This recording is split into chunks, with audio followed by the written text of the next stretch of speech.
What up, everybody? Welcome. We have made it. We are here at the tar pits.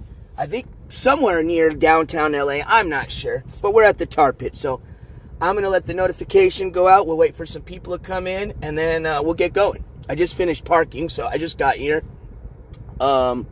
I'm going to grab a few things. I guess I could shut the car, which kind of sucks because I like the AC, but let's get going, man. All right, so shut the car. Let's make sure I have the keys. I am so over this key issue with this car, so I think I figured out a solution to this. Yeah, I did. They're right there where I wanted them. So hopefully we won't have any more problems with that. Let's get all our cables. Take you off of there. Take this off of there. Get organized. Somewhat, so we're not leaving cables in here. What up, Mark Miller? What up, Roofer? What up, Keen Kate? Alright, so just hang tight for a second. Actually, I shouldn't have shut the car because now it's fucking hot. That's alright, I'm a New Mexico boy. I can take this heat. This ain't shit.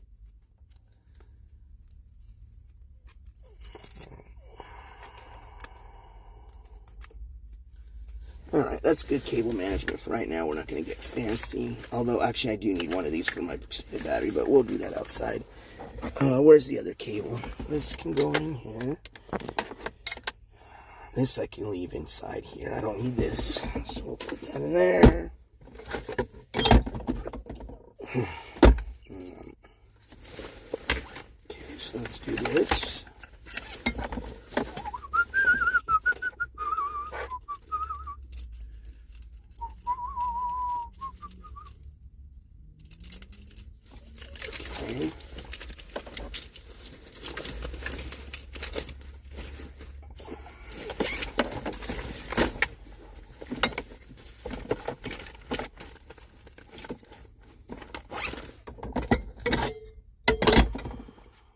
Alright, let's open this door and get some fresh air. Parking is a little tight here, so I will warn you. I don't have a lot of room to play with, so let's just, what are we doing first? Let's get our bag out. God damn, I don't even know how people are going to get in and out of these doors without whacking you. I mean, if you're careful, you can, but, you know, people don't give a shit anymore. But that's why I guess the old saying goes, that's why it's a rental. But it is ridiculous. I don't know why they make these parking spots so close. And these are all little cars. I mean, even little cars, the spaces are like fucking... I mean, no way in hell, if you're fat, you're not getting out of this car. That's for sure. I mean, honestly, I don't even like this. I'm going to repark. Hold on, guys. Yeah, we're reparking. I'm not... This is fucking stupid. Nope. Yeah, I'm not doing that. So let's repark. God damn. Fucking California, I love you, but you're a little weird on some things. Like, I don't know why they would design these parking spaces like this. Like, it's fucking, they're almost like useless in a way. Like, basically useless parking spaces, so it makes no sense, like, why you would design some. Like, I can't see a fucking family with kids just, alright, everybody be careful opening those doors. Fuck no. Those kids are gonna fucking swing them doors like a motherfucker and not give a flying fuck. God, even these little kids are staring at me, dude. What the fuck is up in California? Everybody mean mugs. I'm just gonna start mean mugging everybody back. Fuck it. I'll play the game too. I got a mean mug, trust me. I'm gonna scare the shit out of everybody when I start mean mugging people. They're gonna think I'm fucking like postal crazy. Oh shit, nope. I'm not even on the line here, dude. How far are we at? Yeah, that's why everybody's fucked up. See, what happened is one dominoes effect. So whoever that dipshit was this morning, fuck you. That's why everybody's all fucked up. Dumb motherfucker.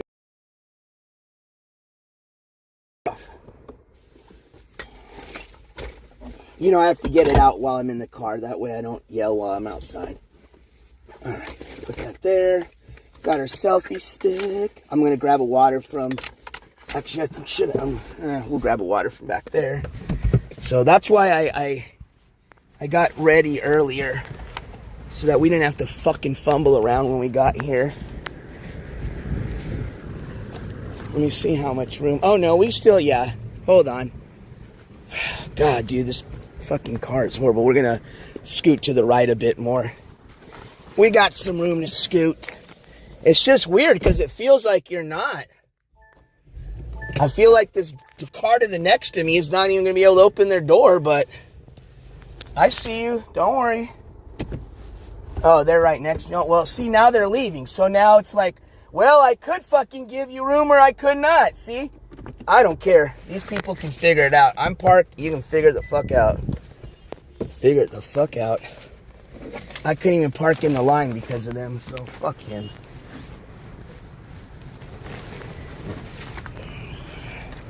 That's the best as we're going to do with this guy next to us. All right, cool. We're good. All right. So let me get in the shade, guys. I'm going to get a water, and then we're going to start this tour.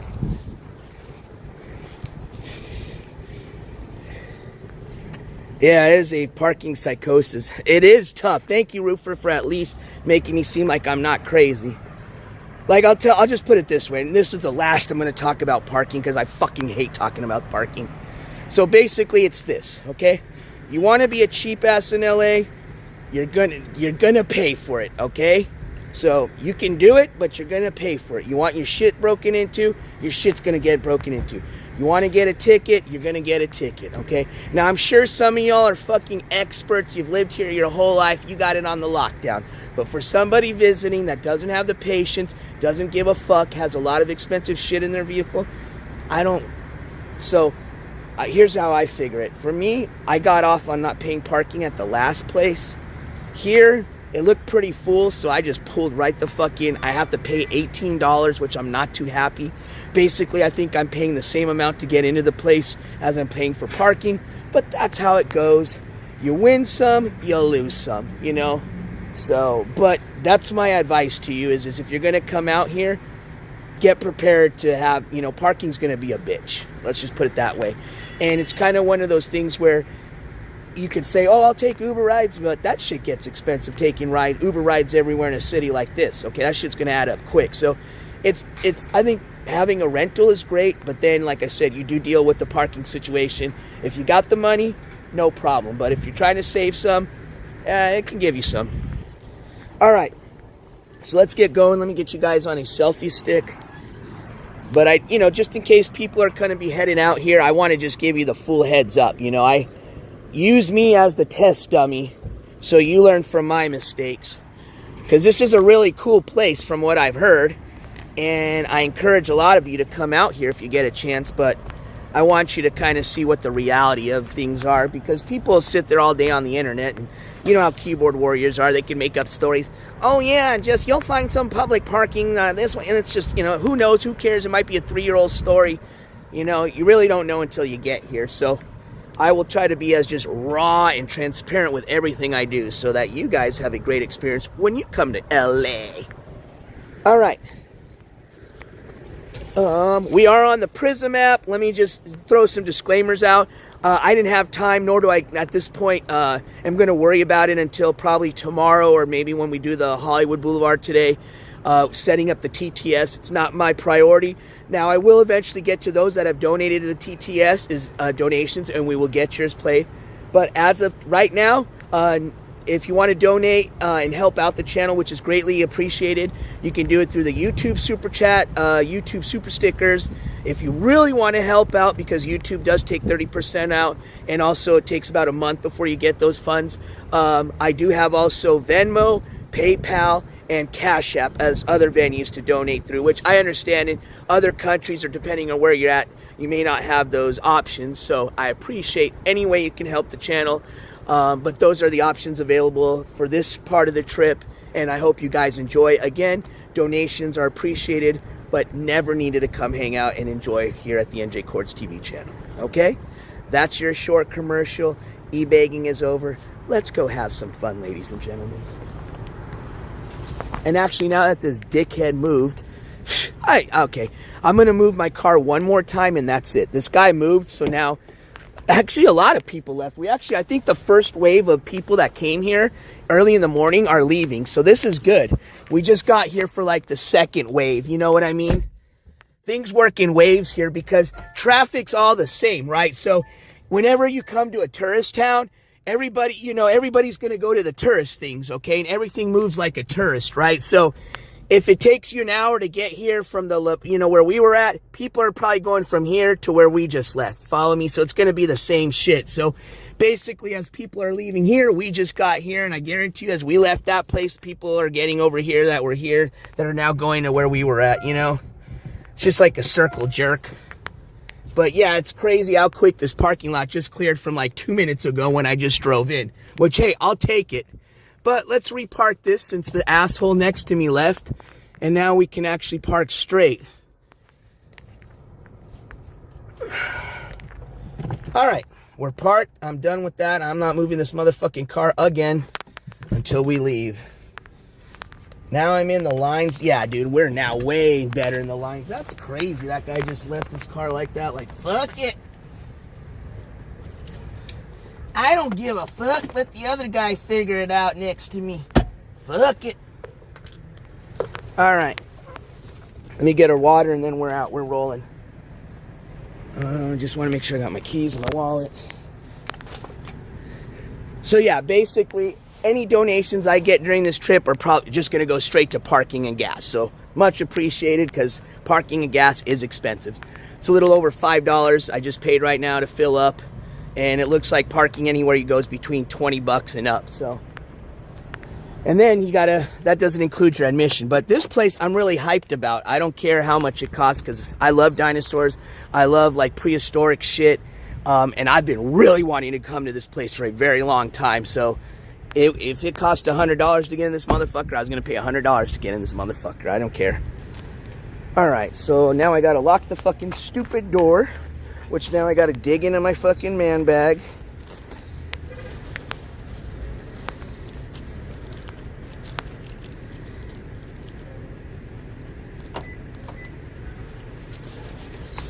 Let me tug at the door to make sure it's locked.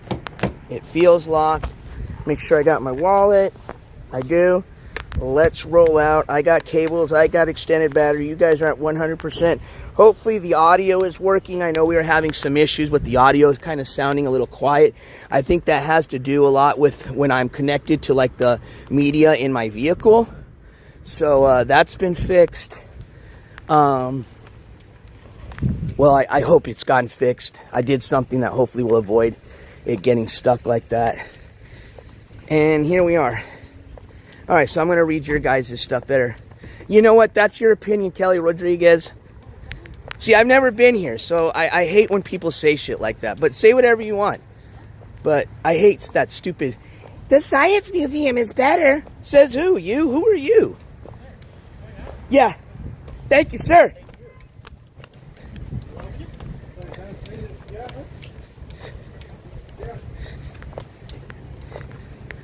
No offense, I'm not trying to be mean, but yeah. I'm sorry. This way, thank you. I just thought we were going this way. I didn't know there's a specific way to walk out of a parking lot, but I guess there is for liability purposes. Everything I've noticed in California is all about liability and insurance. You know what I mean? Everybody wants you off of their parking lot as quick as they can in a safe way because they know people sue people when they fall or trip here in LA. Everybody's sewers here. I'm gonna sue you. All right, so I'm just gonna follow the lambs, the sheeples, and hopefully we're gonna be walking the right way. Roofer, since you've been here before, you might be able to help me.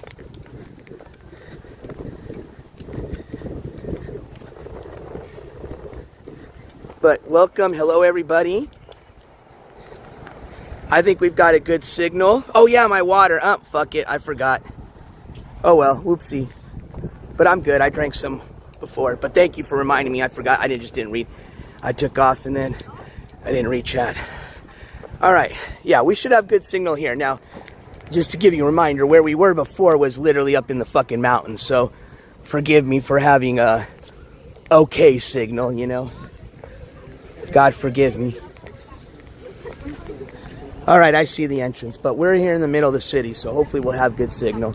But who knows? Maybe the buildings will block it. At this point, I really don't give a shit because I've bought the best phone that you could possibly buy on the market, and I've got the best fucking service you can get on the market. So if it still doesn't work after that, I don't know what I can tell y'all. All right, we're here.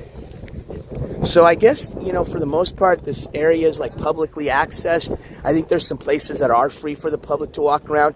And then I think when you want to get into the nitty gritty is where you got to pay. So yeah, today is, well, I'm glad to hear that's a gorgeous day in Virginia. It is a beautiful day here in Los Angeles. We picked the right motherfucking weekend to come, and I'm stoked, dude. This guy's doing some jumping jacks up there. There's people running here. There's people sightseeing. There's people watching. There's people just taking pictures. So this is the museum here. Let's just do a little quick walk around, and then we'll walk into the museum, okay? Let me just kind of get my little kind of, whatever the fuck it's called. I don't care. My bearings. There you go. So yeah, this is the museum right here. That's the entrance. We'll be walking in there here in a second.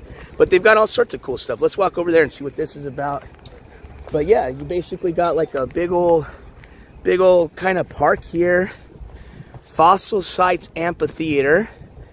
LACMA Brown Amphitheater Project 23. Yeah, so this looks like a pretty large site. So here's the lake pit. So for some of you, and maybe Roofer, you can kind of touch in on this. This used to be a tar pit, which has obviously been excavated and is now like a state museum, I guess you could say.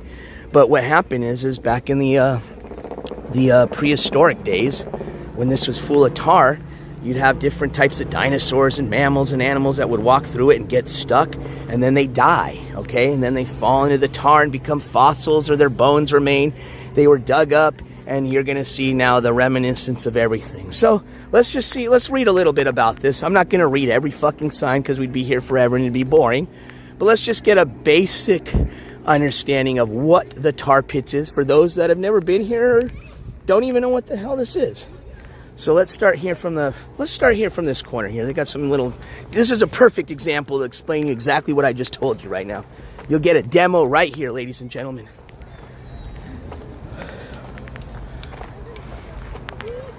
So we're going to show you here, and then we're just going to read this shit.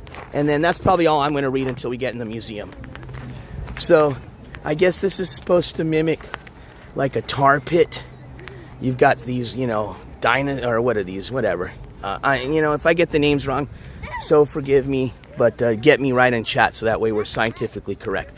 We got some whatever, mammoths. Maybe they had different names back in the ancient days. But again, you get the point. So they walk into the tar pit. Hey, what's up? Let's get a drink of water. It looks good. Oh, no, it's not water. It fooled us. It's tar. Ah, and then they get stuck and they die. Okay? Then you jump over like 1,000 or probably 100,000 years later. And boom, here we are. So let's start with the sign. Imagining Ice Age LA. The Columbian mammoth sculptures installed here at the Lake Pit in 1968 reflect the interpretation of sculptor Howard Ball. Fossil studies and research at the Tar Pits Museum have since revealed more about how these mammoths lived and died. Our research keeps adding to our understanding of these and other fascinating Ice Age creatures. So this is back in 1968, and this is them, I guess, transporting the fucking, those whatever you want to call it, sculptures, thank you, sign. Dude, look how G out this is. The guy's towing this sculpture in a fucking bug with a trailer on it. Okay? So what the sculptures show, let's see if I got what I told you right. The sculptures show a mammoth family consisting of a male, a baby, and a female. The female becoming trapped. So I think I've gotten it right so far.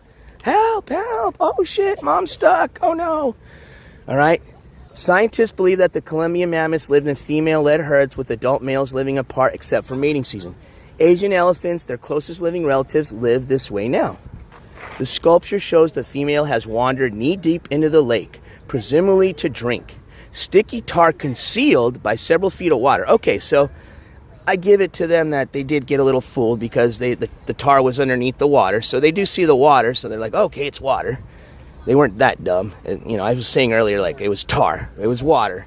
So You know, they think it looks a little like water, so they're, you know, okay, it's water, let's go drink. And then all of a sudden, oh no, it is tar. So, sticky tar concealed by several feet of water traps her there, all right? So then over here it says, the science tells us, evidence from La Brea indicates that mammoths didn't have to wander into tar-filled lakes to become stuck. Just a few inches of goo could take them down.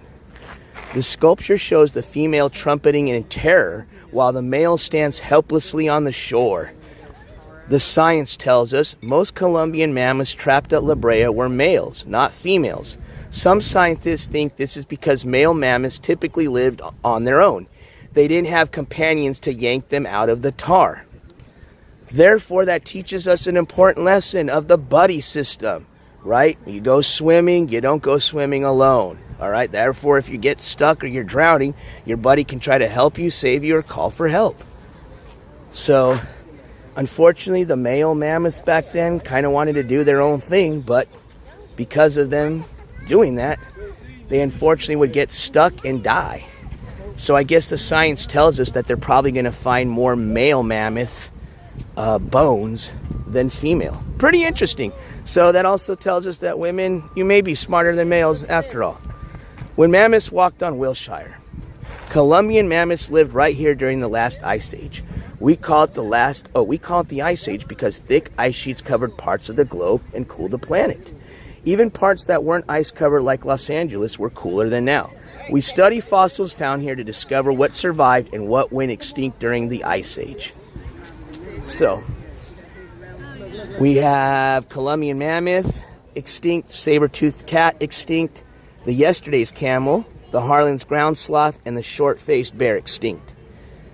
Survival, the small ones, hey, so the little guys like me survived. See, you big guys aren't always the toughest, okay? Us small guys can figure out shit. So we had rabbits, frogs, bats, coyotes, and insects that survived. In contrast, hundreds of smaller animals like rabbits, rodents, birds, bats, coyotes, insects, and snails are still with us today. So because of their survival, you can find a lot of those animals around your area. Cool. They make this the explanation is very straight to the point. Whoever did this did a great job. Last sign here. You're standing at just 30 feet from Wilshire Boulevard. I'm going to show you that here in a second, which is a pretty busy street where Colombian mammoths walked 20 to 40,000 years ago. Los Angeles was wetter, cooler, and greener than those 11-ton wonders lived and died here.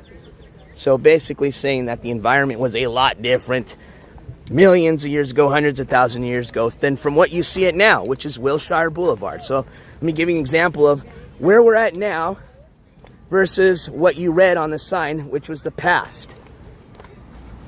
So we find ourselves now here at Wilshire Boulevard. You're welcome, Kimberly. Good to see you. Welcome, everybody just coming in to chat. Sorry I wasn't reading chat earlier. I was going to just giving you guys a little bit of a narrative. So let's step out here into Wilshire Boulevard. Give you guys an idea of now where we're at. So look, it looks like there's a SAG-AFTRA building.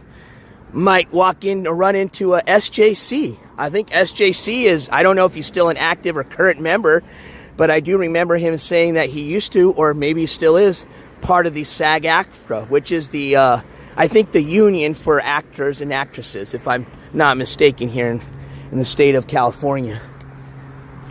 Page Museum, La Brea Tar Pits, so we're here. This is, I believe, yep, Wilshire Boulevard. Shh. Okay. So we're at the cross streets of, I don't know what that is. I don't have my glasses. I think it's Curson Avenue and Wilshire Boulevard. Kind of interesting little place there. Maybe we'll walk over there and check that out. But we're here at the tar pits. But yeah, this is what now is of the tar pits. You know what I mean? All right. So you got this cool little sign here.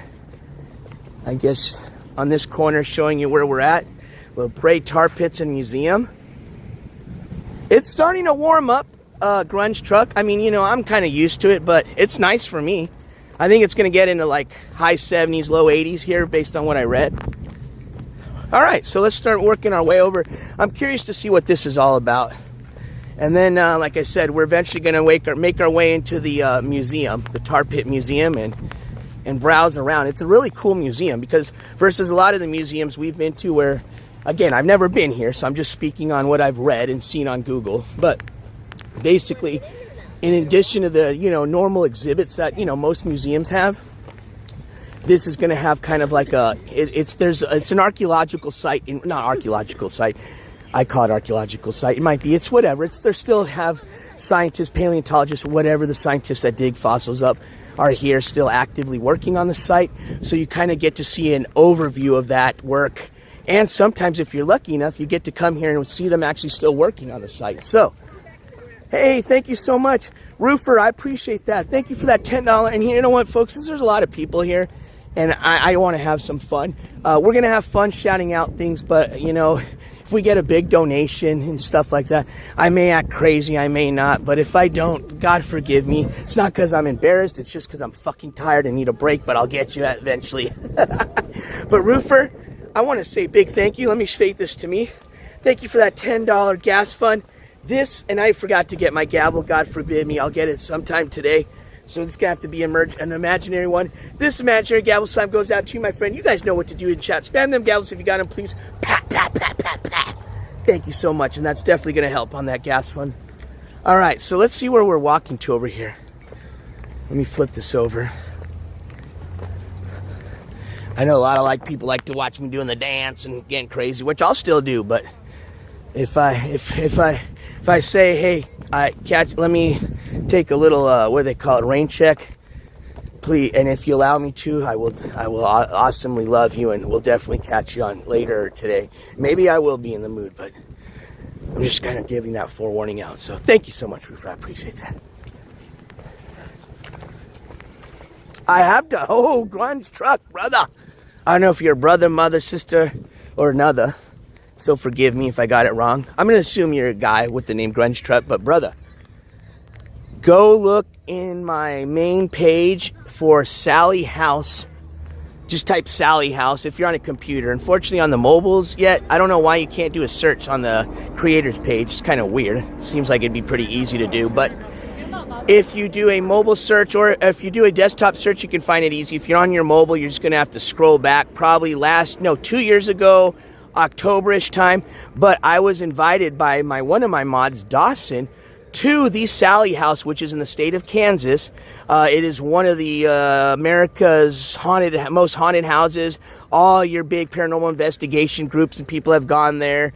We went there. You can basically pay to stay at the house yourself for the night. We did our own investigation. We had the paranormal tools. Thank you, Dawson. We did as best of an investigation as we can do because of me. I'm a rookie newbie at that, and, she had to put up with my shenanigans. But I think we did fairly good. But yes, we did a paranormal investigation at the Sally House, man. It was awesome. It's just like the ones you see on TV, man. Had the whole house to ourselves, fucking had the equipment out and all that stuff. Okay, West Nile virus alert. Great. I didn't even bring my fucking mosquito spray, but it's all right. We have that in New Mexico. I think I'm immune to it. Okay. So let's read this here. Welcome to La Brea Tar Pits and Museum. Here we go. This should be like a quick little cliff note here. 5 million fossils from the past 55,000 years make La Brea Tar Pits and Museum the world's most important Ice Age fossil digging and research site. And not to change the subject, but going back to the ghost hunting stuff, if I have the time, I may even stop at this supposed, it's a public park now, but it used to be the old Los Angeles Zoo, and now they've opened it to the public so you can walk around and, just picture an abandoned zoo. But supposedly at night they say it's haunted, so maybe we'll do a little I brought one of my piece of paranormal investigation tools just in case we did stop there at night, so maybe we'll do something fun like that. But either way, if I have time, I'd like to stop there during the day or night preferably and check out this abandoned zoo, which is now open to the public. But let's get back to what we're here for. So welcome to La Brea Tar Pits and Museum. The tar pits have trapped LA's plants and animals for thousands of years. We still dig in these pits to find the fossils they preserve. These digs turn up new fossils and surprise us daily with new discoveries. The Tar Pits Museum houses the world's largest Ice Age fossil collection. This collection reveals what survived the last Ice Age and what did not. Ongoing research gives us important clues about LA's climate change, both past and future. Jade, thank you so much. Jade, I appreciate that. Jade with the $10 super chat that says more gas. Jade, let me turn this around for you, please. Jade, this imaginary gavel slam goes out to you. You guys know what to do in chat. Spam them gavels if you got them, please.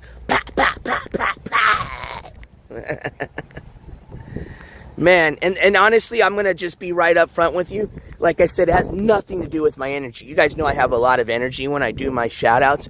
I'm just losing my voice, and is why I was asking for a rain check on some of the loud shout-outs, because I still got about 10 more days going here, and you know, how the fuck am I going to even be able to do live streams with no voice? And I'm being dead serious. I'm like 1 day short of losing my voice. I can feel it, hear it, and it sounds like shit. It hurts. So I'm trying my best, but yeah, usually I lose my voice a lot when I'm screaming and shouting. So that's, like I said, forgive me today if I'm a little bit just, I'm not full of energy, it's just I'm trying to conserve my voice. I should have just said it like that instead of the way I did earlier, which sounded like I was just out of energy and being a bum and a lazy. No, I will still, but today, for the sake of keeping my voice and it not hurting like so bad like it does, basically it's like a sore throat right now, I'd like to just not scream as much if I can. Especially tomorrow. Oh man, we're gonna do a lot of yelling and screaming, so I need to conserve. All right, so let's see. Explore the Brea Tar Pits and Museum. So we've got historic pits. So we just saw the lake pit. There's pits 3, 4, 61, 67, pit 9, pit 13. Ongoing excavations. See, they've got, that's the word, excavations. Project 23, pit 91. Look down into an active fossil dig. Project 23 says, see what's turning up in 23 crates saved during recent construction. Sorry, let me read these ones up here. Historic pits. This is outside. So this is, let me just put it this way. So what's nice here is there are exhibits that you can check out that you don't have to pay for to go inside. You've got the lake pit. Watch La Brea's biggest bubbling tar seep in action. I think that's what we were just looking at. And you can kind of smell it. There's a smell out here. I can't really describe, but I guarantee you it has to do with the tar pit. Discover how each pit at La Brea's unique Ice Age time capsule. So pits 3, 4, 61, 67 are outside. Pit 9, follow in the footsteps of mammoths. Pit 13, find out how tar traps mostly carnivores. So then you have Ice Age plants. There's a Pleistone, I don't know how to pronounce that, garden. See which Ice Age plants still thrive in LA and elsewhere. Inside, you got the La Brea Tar Pits Museum. 5 million fossils from the past 55,000 years put the La Brea Tar Pits Museum in a class all its own. We have world-class fossil collection, fossil lab, a 3D film, Ice Age encounters, puppet show, and observation pit. I don't know. I may not even pay to go inside if it's not, I've seen fossils. If there's a lot of cool stuff outside, we'll see. Roofer, if you think we should go inside and it's worth it, then let me know and we'll definitely go inside. But basically, I can tell you, I'm not going to do the 3D film. I don't give a shit about a Ice Age encounters puppet show, although some of you weirdos might, and I hope you're not in here right now. And excavator tour would be cool. The fossil lab would be cool, and the world-class fossil collection would be cool, even though I have seen a shit ton of fossils. But if you think it's worth whatever amount it's going to be, you let me know and we'll do it. But if it's not, then fuck it. Let's just hang out outside, check it out, and then we'll head out down to Hollywood Boulevard, which I think a lot of people want to see too. It's worth it? All right, we're paying for it. We're going to go. Thank you. That's all I wanted to hear. I trust you, and I think if you say it's worth it, it's worth it. So, observation pit. Descend into a pit to experience the park's first museum on the special tour. Tickets are available in the Tar Pits Museum. Jesus, they're always trying to make more money off you. Descend into a pit to experience the park's first museum on the special tour. So, I guess if we want to go to the observation pit, that might be a little extra ticket. So, Roofer, let me know if that's worth it, if you had a chance to go to the observation pit. All right, let's look at the map just to get a little, idea of what we're at, where we're at, so I know where the museum's at. We saw the first lake pit there. So basically moving over to where we were going to go to outside. Let's do outside first, and then we'll do the inside last. So let's continue just kind of walking. So we're here. We were looking out at this part over here. Where the little mammoth figurines were what do they call them? Sculptures. Sculptures. Get that in your head. They're not statues, they're sculptures. So where the mammoth sculptures were, we were there looking out into this fossil lake pit. We're right here. We're going to save the museum for last. So basically, we're going to make our way over to these other pits. We'll walk through the garden, Pleistone scene, and I'm probably pronouncing that wrong. Hardy Ice Age survivors. Pit 9, where mammoths walk. Pit 13, death trap for carnivores. And the observation pit, La Brea's first museum. All right. I don't know if Dawson's here yet or not. I know she's had a pretty busy weekend, so she said she was going to try to come in when she could. So hopefully she'll eventually get to come in at some time today, because this place looks pretty cool. But if not, I know she's been catching a lot of the replays and stuff. And I know she'll be in tomorrow for the the 420 celebration and the meetup, because that thing's going to be off the chain. I know. So here's what I've heard going on right now. I've heard that Billy John's going to show up. I guess it's my understanding that Andy Dick's in town and staying with them again, but I don't think Andy Dick's going to be showing up tomorrow to the beach. So Billy John will be there. I'll be there. Dr. Cushman will be there. Of course, DJ Darren will be there. I've invited the Riverside boys down, so I don't know if they're going to come down. Let's see who else I know said for sure they're going to be there. I think Kelly Rodriguez that was in chat said she might show up or be there. Maybe she's not too happy with me. But Kelly, if you're watching, I wasn't trying to be mean. I was just saying, hey, let me make my own opinion from the thing without killing it yet, you know? And I'm working on my humor, because I know I'm going to have a lot of more new viewers with a lot of the people we're meeting, and I know they're probably not used to my, like, dry humor, so I'm going to try to work on just being a little bit more, like, nicer about my humor, because I know it sometimes offends people when I'm not trying to. So, I'm working on that. So I know Kelly Rodriguez said she might come by, and there was some other people. So, and I forgot. Hold on. Who else is over here that we... Did I just... go by? No, not, I think I feel like I'm missing one more person, and I may not, and I may have, and I apologize if I am. Let's walk around the tar pit really quick. That tar pit looked pretty badass, and it says it's an active tar pit, so that's kind of important. I wonder if they've actually excavated this tar pit yet.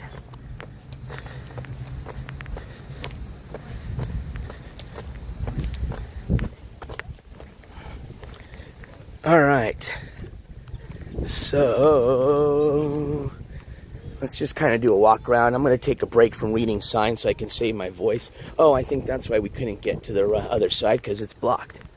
I was like, I think I was walking around here, and I noticed, okay, that's why we didn't walk around, because it's blocked.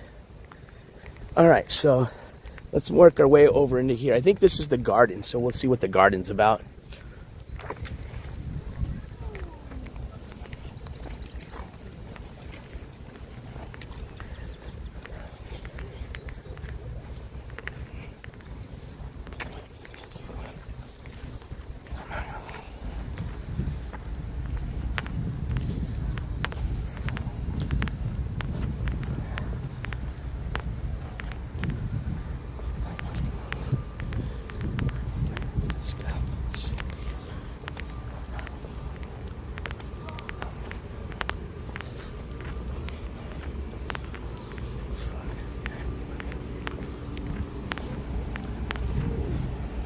You guys are sick, dude. And I'm gonna tell you something. If I ever meet some of y'all, dude, like, if I ever find out, like, I know who your alt names, but I ever, like, find out who you really are, and we're like, I'm gonna personally kill you. Like that. Oh, sorry. I was talking to myself. I was talking about insults. I forgot I was live. I do that a lot. Sorry, I'm not gonna kill you guys. I was just talking about. I hate insults so much. I'm glad that somebody, like, I think we've cleared most of them out of here, but yeah. They're disgusting. All right, this is a pit here. All right, we've got these three tar pits are ages apart. So this is the La Brea tar pits, 3, 4, 61, and 67. Inside this fence are three old pits that were dug from 1913 and 1915. In Minecraft, thank you. Super. Sorry, sometimes my thoughts in my head that will come out of my mouth, okay? So I have to control that.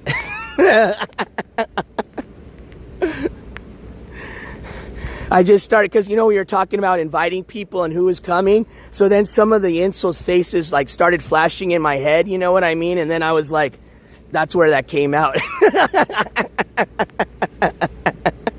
I'm telling you the straight truth, bro. I'm telling you, when you do this job this long as I've done it for and covering all these people, you start, like, it's sad. That's why I don't talk about this shit to my real friends and family and stuff, you know, what I do. Because I don't, God forbid, I don't want any of them to ever go down this rabbit hole, because they're just like me. They're, like, really caring people.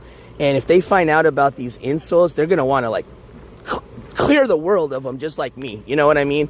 And help them. They're going to want to help them. You know, we're not trying to, like, clear them. Like, you know, I'm not a Nazi. I'm saying I want to, like, help you guys get out of this insulism. You know what I mean? Enjoy the one life you get. You know, it's not like fucking the video games you play. And I'm not referring to you guys. If there's one incel listening, I'm referring to you. Like, you don't respawn in real life is what I'm saying. You get one little life, okay? Enjoy it is all I'm saying. Do stuff like this. Instead of just like wanting to call in and go, N-word, N-word, N-word, N-word, N-word. You know, that's all. That's all I'm trying to say. Anyways, that's all I had. And that's my speech today about incelism. I always will preach at least once a day about it, okay? Because I feel that I'm reaching out to somebody there. Although they'll never say it, I know I'm getting closer to you. I know you're in my chat, and I know I'm pulling you out of that incelism. My goal is to get you out of it. I know you know who you are. You're almost out of it, man. Just keep working on it. All right. So inside these fences are 3 old pits that were dug from 1913 and 1915. Because these asphalt oozes, stops and bubbles up someplace new. Okay, hold on. Because asphalt oozes, stops and bubbles up someplace new, these 3 pits contain fossils from different time periods. Animals that died within a few feet of where you are standing may have actually lived 20,000 years apart. Cool. How old are the fossils? The majority of fossils from these 3 pits range from 13,000 to 35,000 years old. When did we dig here? We excavated these pits from 1913 to 1915. We later found that the pits 61 and 67 contained parts of one big fossil deposit, so pits 61 and 67 became one big pit. The Brea Tart Museum. Stand next to a 17,000-year-old juniper tree from pit 3 inside the museum. Cool. Well, we're going to be going to the museum, so we'll check it out. So I'm going to extend my selfie stick so you guys we can kind of see over the pit. Okay? So we'll wait. Yeah, well, I want to read the sign, so I'm going to wait down here, and we're going to just let this family kind of work its way down, and then I'm going to extend you guys over the pit so you guys can see what we're looking at. So we'll start from here. So, tar seeps from Ice Age time capsules. La Brea's unique tar seeps make each pit here a different Ice Age time capsule. This is because the tar oozes up in different places at different times. While one seep stops, another one starts up not far away. The types of plants and animals that get stuck in one seep are often different from those that get stuck in a seep that pops up later. This start and stop cycle has occurred many times here over the past 55,000 years. All right, so let me give you a look over. So what you're going to look at right here, what we're looking over the fence, is one of these pits, okay?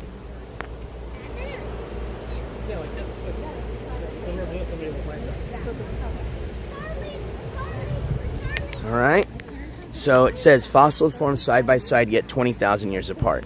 Yeah, well, like I said, I'm not going to read all this. I'm just seeing if there's anything important. I'm sure most of you know how fossils form. So basically, it's just saying that, summarizing that these tar pits is what is, preserved, what we're going to see inside the museum. Okay? Excuse me? All right. Ooh, that looks cool. We're going to read about this hook-billed monster here in a second. All right. Excuse us. So, I don't know what this is about. It says, meet Ice Age LA's hook-billed monster bird. Ooh, a Teratorans could fly as fast as 35 miles per hour. That is pretty scary and quick. But couldn't lift off after stepping into, there you go, into the tar pit. Best offense, a long hook bill used to grab smaller prey. Favorite food, lizards, mice, and other birds, and maybe even bison carcasses too. Did you know Teratorn means monster bird in Greek? Where can I see one? Visit the Tar Pits Museum to see the real Teraton skeleton and life-size Teraton puppet. Well, I want to go see the skeleton. You know what? It's pretty cool what they do here with the outside exhibit. I kind of see what they do is they basically almost, I guess they kind of like they give you kind of an exhibit. They talk about it, but then they invite you inside to see more of it. You know what I mean? So it's basically like, hey, here's a little sample, but if you want the main course, come on in. Except, costs money to come on in. I don't know how they would sound angry at me. I don't generally know how kids sound when they're angry, but I guess if you thought so. I'm sorry, I didn't even notice anything you said, what you're talking about, but yeah, they bait you in. Exactly. There you go. Let's go over to Project 23.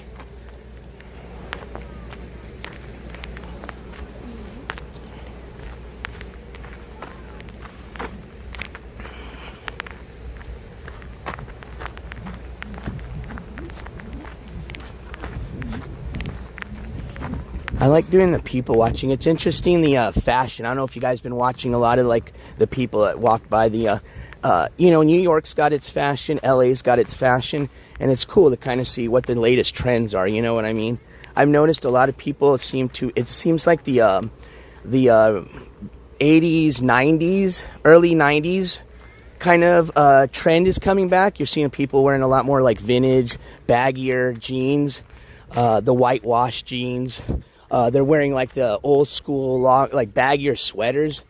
Basically, I think people are pulling out of the tight jean, tight clothes phase and getting back into the loose, comfortable phase, which is basically what I grew up in and what I like and miss. So I'm glad to see that people, especially the younger generation, are cutting out this shit of trying to basically squeeze their nuts into these, especially the males, squeeze their nuts into women's pants, you know what I mean, and look ridiculous. And now we're just wearing regular men's pants. So it's good to see that. Hopefully that fashion trend will start spreading and making its way across the country. So anyways, let's read about Project 23. These big, ooh, damn, those are big crates. This almost looks like a movie set. Look at these crates. Does that not look like a movie set? Looks like we're here on a movie set for Indiana Jones. Oh, dude, silver tabs were my favorite pair of pants. Those were the most comfortable pair of pants you could get. They were expensive, but they were a pair of pants that if you bought and you took care of, dude, those things would last you years, bro.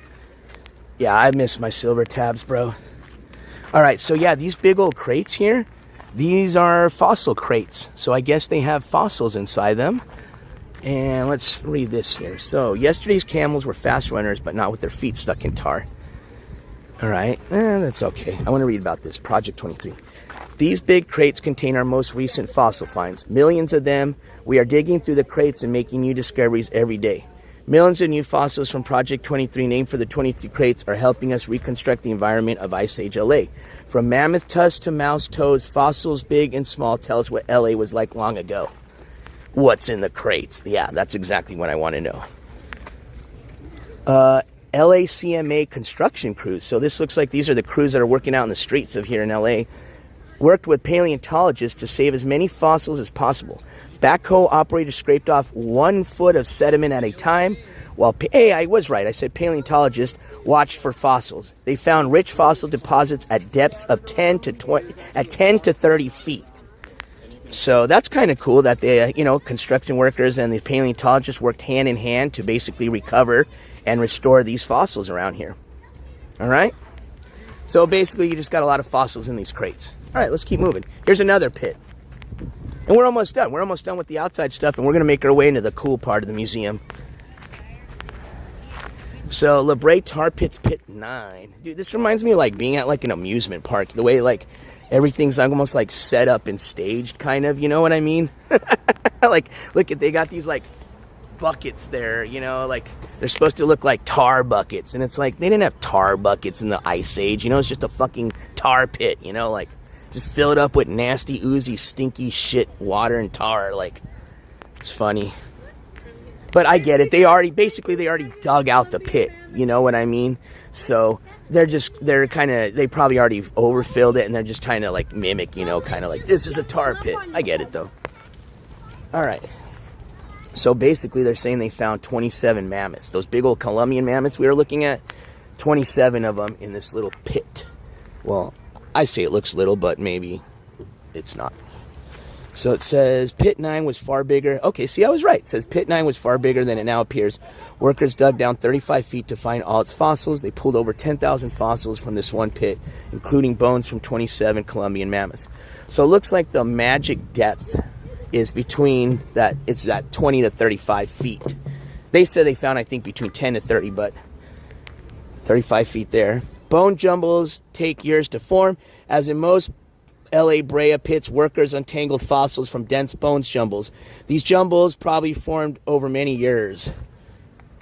So that gives you an idea of how this pit looked like from the pictures, I guess, back when they were excavating it originally. 1914. That's crazy. They've been excavating this since 1914. Well, that's what's crazy is you guys realize, like, even like, the desert areas here in the United States, like even New Mexico was once a They had a huge, that's what created basically White Sands, the national park called the White Sand, is Lake Lucero, which was a prehistoric lake, you know what I mean? That had, you know, all sorts of prehistoric plants and trees and stuff, you know. It looked nothing, not even anything close to what it looks like, which is just barren desert, you know what I mean? So it's pretty interesting that in just like, you know, the millions, hundreds of thousands of years, how much has changed in an environment. And honestly, when you go back to like even just 100 years ago, a lot has changed. You know, there's rivers that in early 1800s flowed one way and now flow another way. You know what I mean? Just because of how erosion and things change from, you know, construction and bad land management and stuff like that. So, I mean, just the fact that you're smack right down in the middle of downtown LA is pretty cool that they have this. It's kind of like in Mexico City, they have one of the biggest Aztec monuments, and it's literally like downtown Mexico City. You know what I mean? So, all right, so we're gonna, let's see, what's this here? I think this is still part of that other tar pit. But so this must have been a really big. Oh wait, is this just where they're storing the fossils, or was this? Oh yeah, this is the project. Okay, so yeah, this is just the project area they're working on. I was like, this is a huge pit, but it's just a project area. See, look, they got this like an old school, like Indiana Jones.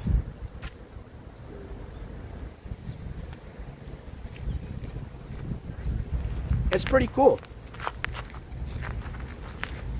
Who are you? We are full-time museum staff with earth science, paleontology background. So there's people that have been working on this project. So what is the project? Okay, here we go. What are you doing?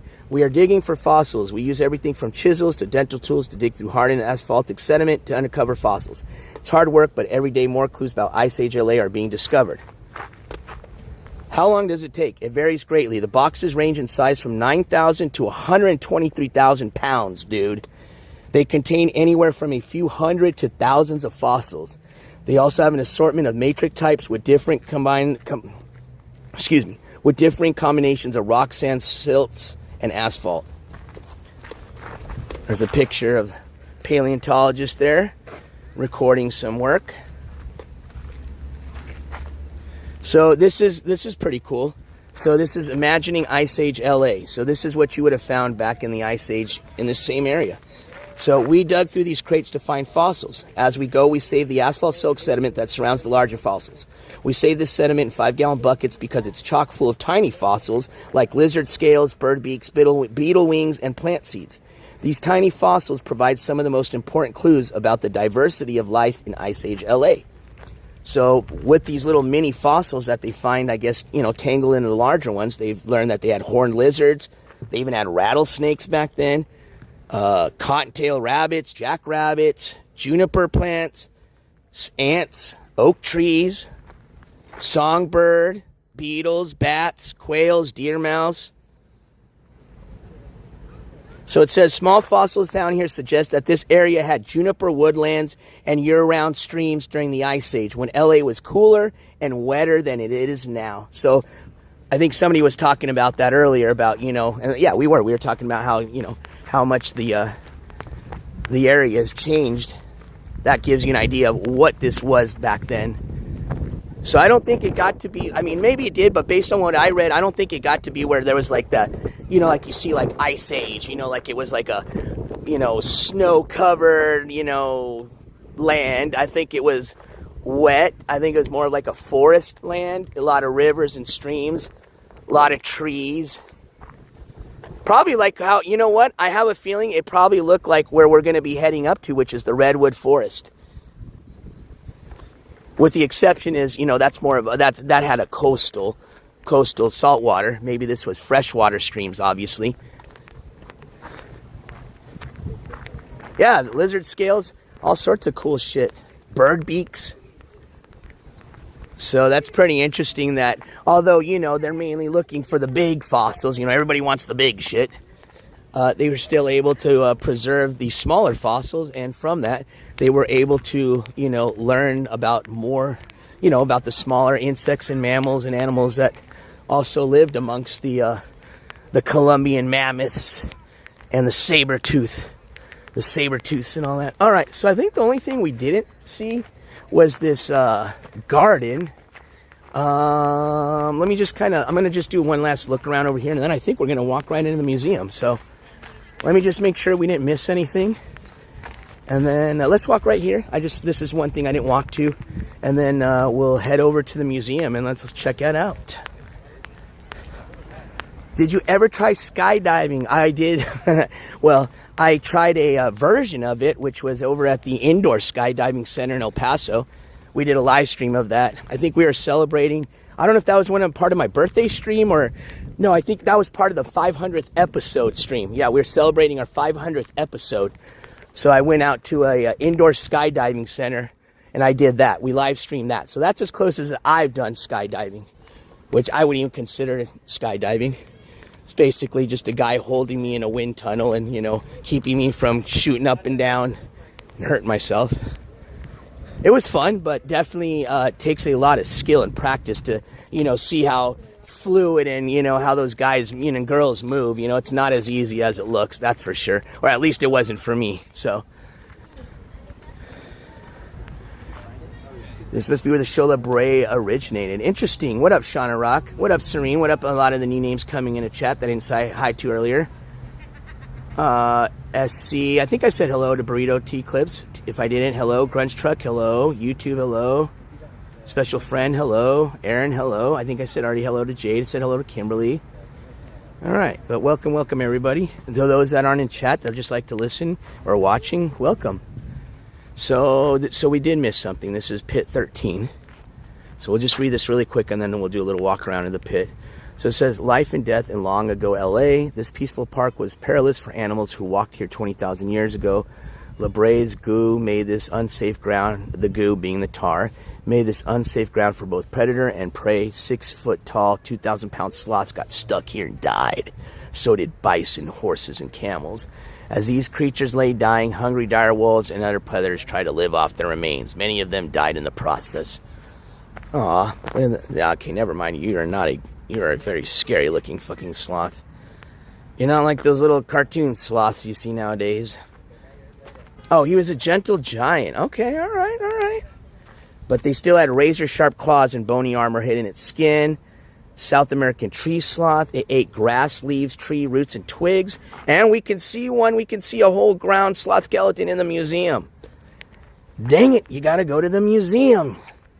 All right, let's go to the museum. All right, sold. You got me. I'm going to the museum.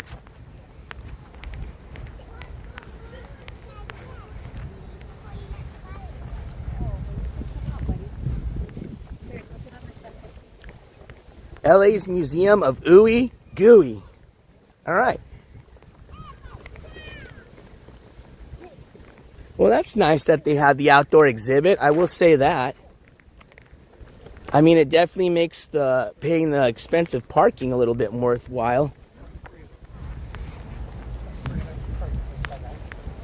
Oh, there's a sculpture. See, I got it right this time. Got a statue. Oh, that's a nice little bump. I'm sure I'm not the only one that's tripped over that little bump. Except I caught myself. I didn't fall. Let's go check out this sculpture of a sloth. I'm imagining the gentle giant. Dude, could you imagine these things? I have a feeling this is probably to scale. That's pretty wild. Imagine one of these things kind of walking behind you and you kind of hoping it is a gentle giant. Like, look it.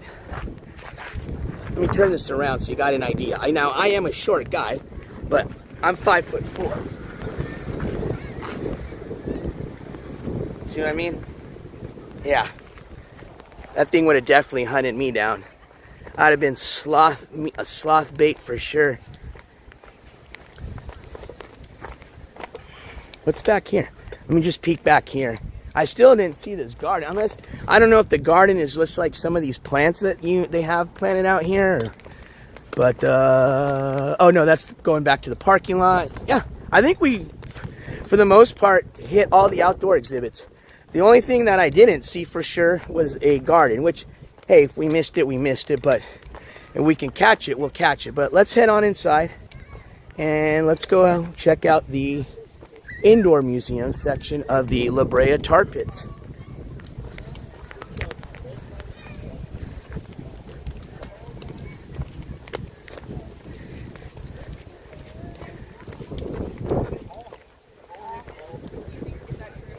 ride that. We'll go riding afterwards. I want to get a pic. Actually, you know what? I'm going to get a pic with the sloth for my picture that will be like, you know, my pic, so that I, you know, when I put my little journal entry that I went to Brea pits, I'll get a picture of with the sloth. Damn, they love them sloths here. Look at, they got one right here. Yeah, this one's pretty wicked looking. It's like an old sloth. An old man. Look, he's missing his sloth teeth. Did they paint his shit gold? Yeah, they did paint his shit gold. He's got gold teeth. He's got a gold grill. Well, this is definitely an LA downtown sloth for sure. He's got the gold painted nails, and he's got the bling bling teeth. Actually, I think I like this sloth. We'll come back and take a picture with this one here. All right, let's go inside and check out this museum. Let me do it. Can this go around? Yeah, let's see what this is here. What is this person selling? I think you can get a discounted ticket doing one of these, like I told you earlier, like package deals, but I'm not interested in that. I think you save a little bit of money, but for me, I'm not sure if I'm going to be going to, you know, I would hate to like pay extra for a bunch of shit that I don't do. So for me, it's just better that I just pay it as I go. Oh, I guess you can buy an admission here if you want. So let's see how this works. You can do admission to show. I don't want to do a show. We'll just do that. Hello, how are you? Good, thank you. This is the same as paying inside, right? There's not. Okay, cool. Just want to make sure. I guess I would be a adult, please, at the museum. Any of those discounts apply to you, California citizen, military, or veteran? I am a military. I'm veteran. You have your veteran ID with you? I have my, I don't have that. I may have my DD-214, but I have my military National Park ID card. Yeah, that works. Fine. This is what I used to get into national parks and stuff. Hi, good, how are you? Yeah, you're welcome. Yes, 2 adults, please. Hey, that's awesome. Thank you for that discount. Active or former military? No. Okay. Thank you for asking.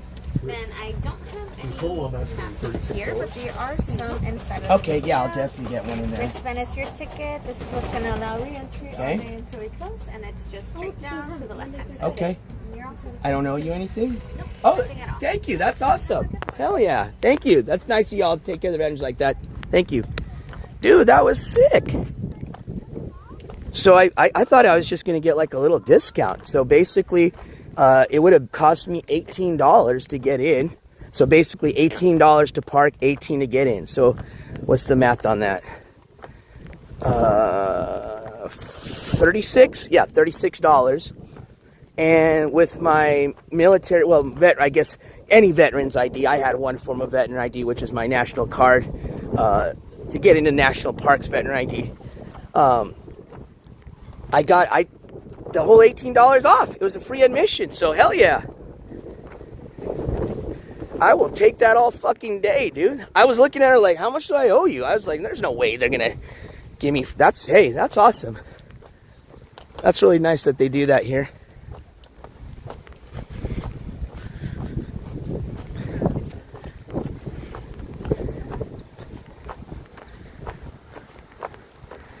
Hell no, what do I need a roll of foil for?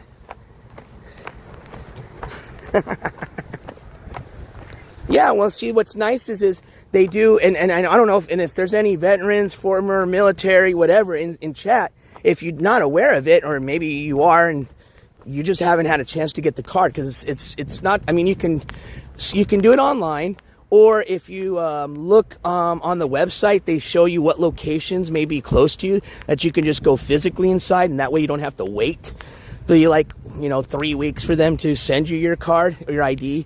But basically, you qualify what's called the Gold Card Star Pass, which will get you into any national park free of admission. Now, it's only for like a one-day admission, so it's like, for example, if you go to like Yosemite, you're not going to be able to like use it to stay for like 5 days for free. Oh, that would be awesome, but no. But like, for example, when I went to the Grand Canyon, I got in for free for a one-day admission, which I think Grand Canyon's like over $20 to get in. So the national parks can get expensive, so it's nice, to not be able to have to pay for it. So yeah, if you're a veteran, former military, or it also, I think they have one for family of veterans, but it has to be there. I forgot basically it's when a family member, service member dies.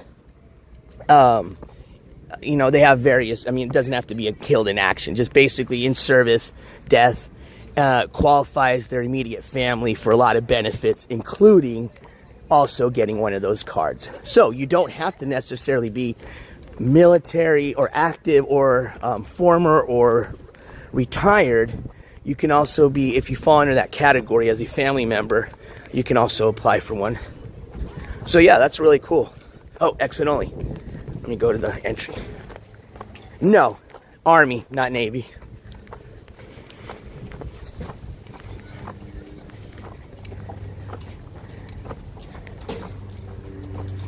So, fucking A, hell yeah. You're awesome, California, that's awesome. Oh, entrance, that's a re-entry. What the hell am I doing? I guess it doesn't matter, but I do want to go the right way. Entrance. Now they got members and a museum admission. Holy moly. Okay, it's the same door. It's funny because, look at, they have all these doors, but it just ends up going into the same spot, right? All right, I want to get one of them. Yeah. Hi, how are you? I had paid for outside, but all right, I got my discount for it. But they said we didn't have any maps, but they said we could get one in here. Appreciate it. Thank you so much. You have a great day. Thank you. All right, simple and easy. Done easy. We got our map. So I guess they've got a, we'll come back through it here in a second, but they've got, of course, classic gift shop. You always got to have your gift shop.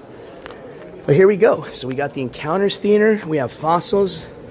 We have a fossil lab. I don't know if this gets me even into the theater, which would be cool. I guess we can ask.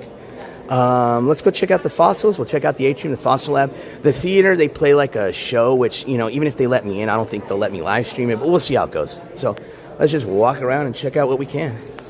So welcome inside the Brea Tar Pits Museum. Excuse me. Oh, I think this is the little garden. I don't know. I thought the garden was supposed to be an outdoor exhibit, but maybe this is the garden. I don't know. And it was at the time. I don't know what they've done now, but I know obviously any of your like 11 Bravo, 13 Bravo MOSs, I think, are still all-male boot camps. So that shouldn't have changed. But I did go to. Oh, I'm so sorry. Excuse me. So sorry. I did go to an all-male boot camp. So that gets tough, It is going to be a lot tougher than a, male and female boot camp. I went to Fort Sill, Oklahoma. So you had to, deal with the Oklahoma weather, which is basically they give you every style of uniform, winter and summer BDUs. They give you winter and summer PT clothing because basically you would start in the morning with this cold, crappy, nasty weather, and then it could be like super hot, warm weather by the afternoon, and then it could have like a tornado come the next day in the morning. Like, it's crazy. So it was pretty interesting. I liked it. I kind of, because I have family that's former military, I got a lot of advice on what to do. Basically, you want to just kind of fly under the radars the best you can do. You don't want to stick out, and you don't want to, obviously fall under, but, kind of just want to, and that's what I did. So, I did very well in basic. It was tough, for me being short. The ruck marches were hard because, I'm, there's not a lot of short guys, and, I'm having, march and ruck march, with a rucksack that could be anywhere between 50 to 100 pounds, and then you got all your other shit on you. And I have to basically catch up or meet the same pace as these guys that are got basically a stride double my stride. So the only way I could do that was having to double my stride. So I would basically have to do like a little like a jog, which at first was hard. But then once I got used to it, I was good at it. Well, then this is what happened, which was funny. The drill sergeants kind of started seeing that I was, hey, for a small guy, I was doing pretty good. I was keeping up with these guys. So then they started, basically get on me, telling me that I couldn't run anymore. So by not, in which I still did. If they weren't looking, I would run. Because if I didn't, then I would fall, away and, basically... they'd smoke. Either way, I was getting smoked. So, yeah, it was fun. It was fucked up. It was tough, but that's how all boot camps are, So, I had a good experience. I, can't complain, but yeah, that was basically my little Summary in a nutshell. All right. Really? I don't think so. I think I have a horrible voice. Usually radio voices have to be like this, which I guess maybe a lot of them change their voices, but I think a lot of them, their natural voices are like this, you know. Welcome to KTLA, your heart of the radio here in Los Angeles, California. Sorry, that's with my my scratchy voice. All right, so let's read this and let's keep going. Buried beneath our feet right here in Los Angeles are the fossilized remains of millions of plants and animals, from huge mammoths to tiny beetles. For over a century, researchers at Brea Tar Pits Museum have unearthed and studied those remains. The resulting collection of fossils is the world's most complete record of what life was at the end of the Ice Age between about 50,000 and 10,000 years ago, a time both foreign and familiar to our own.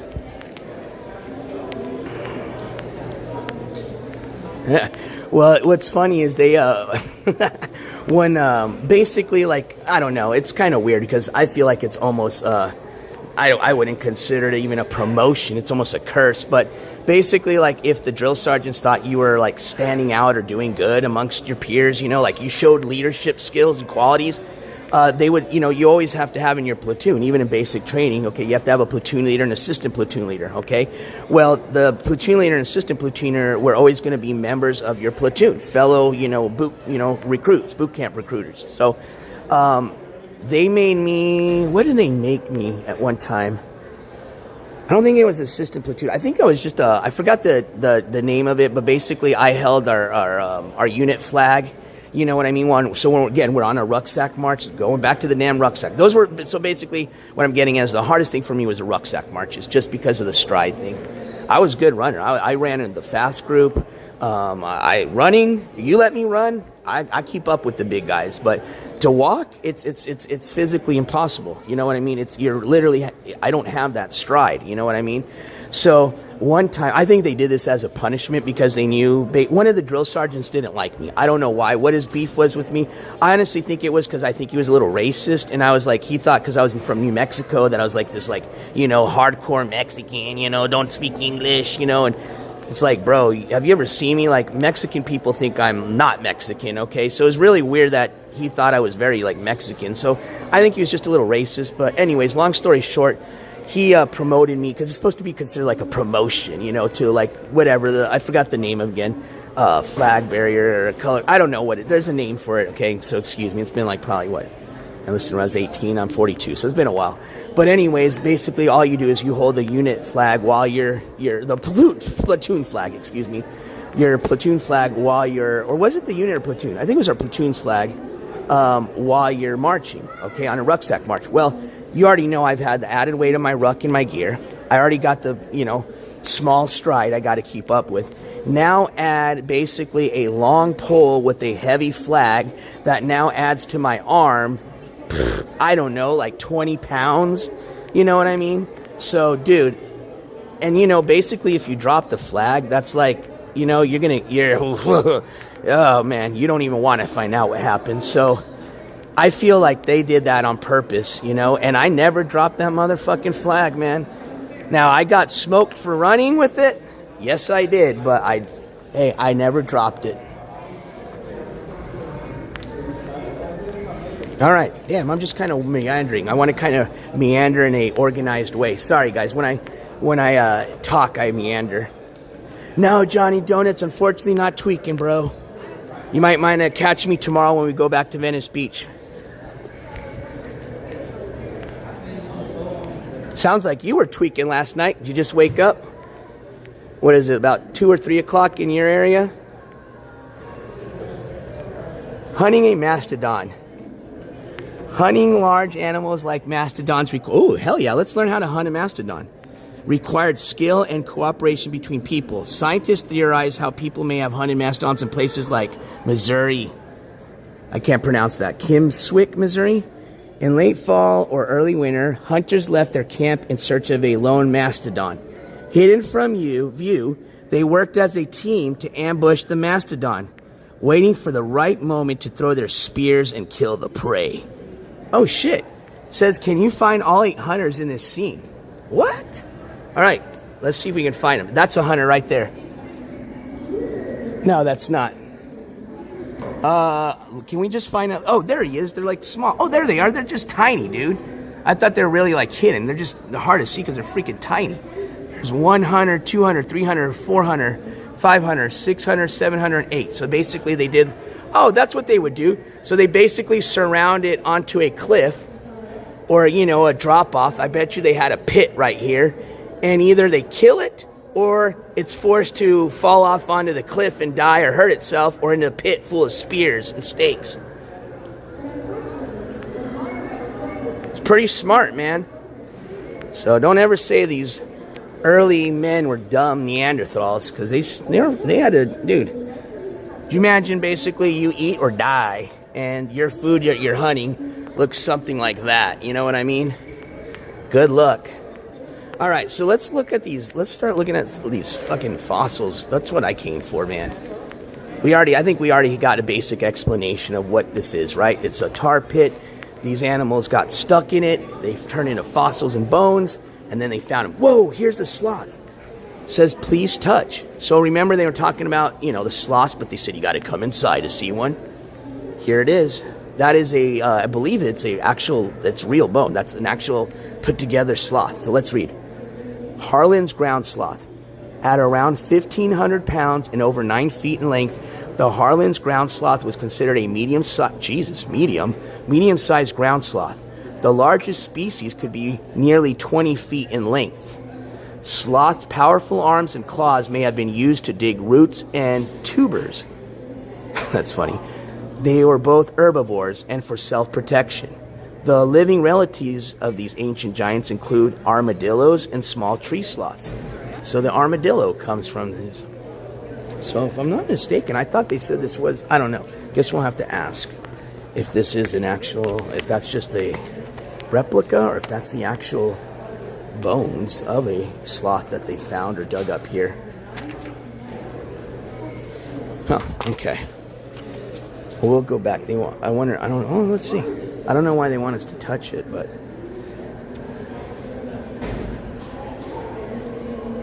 well, I guess we'll tell. So this is the right femur bone. I mean, it feels like it. Obviously, it's going to be fossilized, but you can see, it's funny. Can you see how polished it is right there? That's from all the people touching it.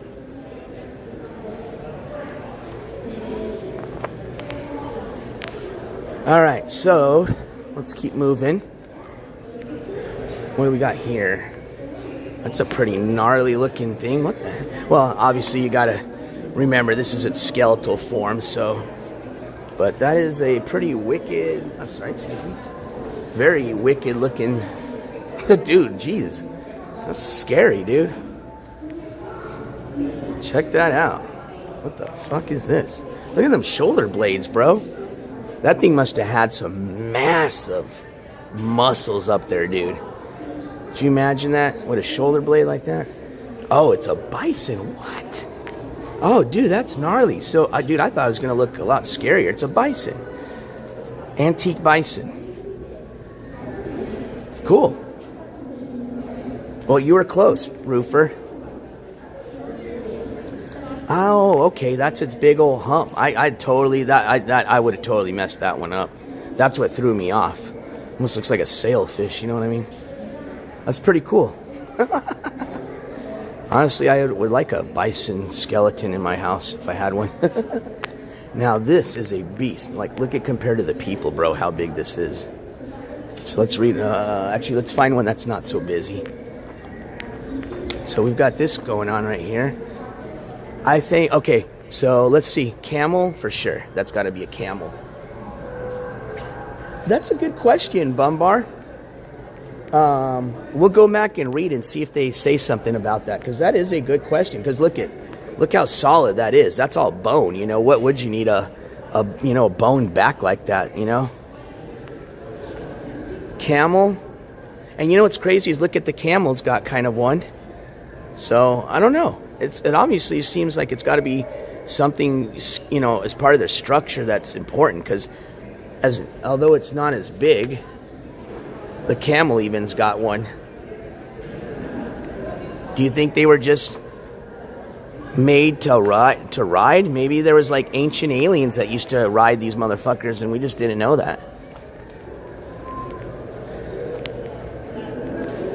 All right. Oh, obviously that gives it away. You got like a adult mammoth, I think, right? And a baby mammoth. So and again, please. So I'll verify with them in the front, but I'm gonna go ahead and throw it out there and say that based on what we read outside, and Roofer, please correct me if I'm wrong. These are real, right? These are actual bones and fossils that they found in the tar pit here at Brea tar pits. Hump is for water storage on a camel. Oh, so they have internal water storage. Okay, so it's basically like the frame of their water bag, kind of like a camelback's backpack to the bladder is. Okay, so this is the American mastodon. Outside, we had read about the Colombian mastodon. So I don't know if one's bigger or smaller than the other, but this one right here is the American mastodon. The American mastodon became extinct about 10,000 years ago. So, 10,000 years ago, they were still hunting these motherfuckers. They look similar to mammoths. Okay, hold on. Now you're getting me confused. I think outside was a Colombian mammoth. This says American mastodon. So there is a difference between a mastodon and a mammoth. Let's see why. They look similar to mammoths, which you can see nearby, but were separated by 25 million years of evolution. That's a long time, and show key differences. So I guess mammoths were before mastodons, especially in their teeth. While mammoths had relatively flat teeth, which were good for grinding grass, their main food source, and much smaller mastodons had more pointed teeth, perfect for a diet of twigs and leaves. So I guess with time, things got smaller, basically. Because they're saying the mammoth and the much smaller mastodons had more pointed teeth, perfect for a diet of twigs and leaves. So I guess to give you summarize the differences is one, they evolved way later, the mastodon than the mammoth. Actually, as a matter of fact, 25 million years later. And they're a lot smaller. And they've got different types of teeth.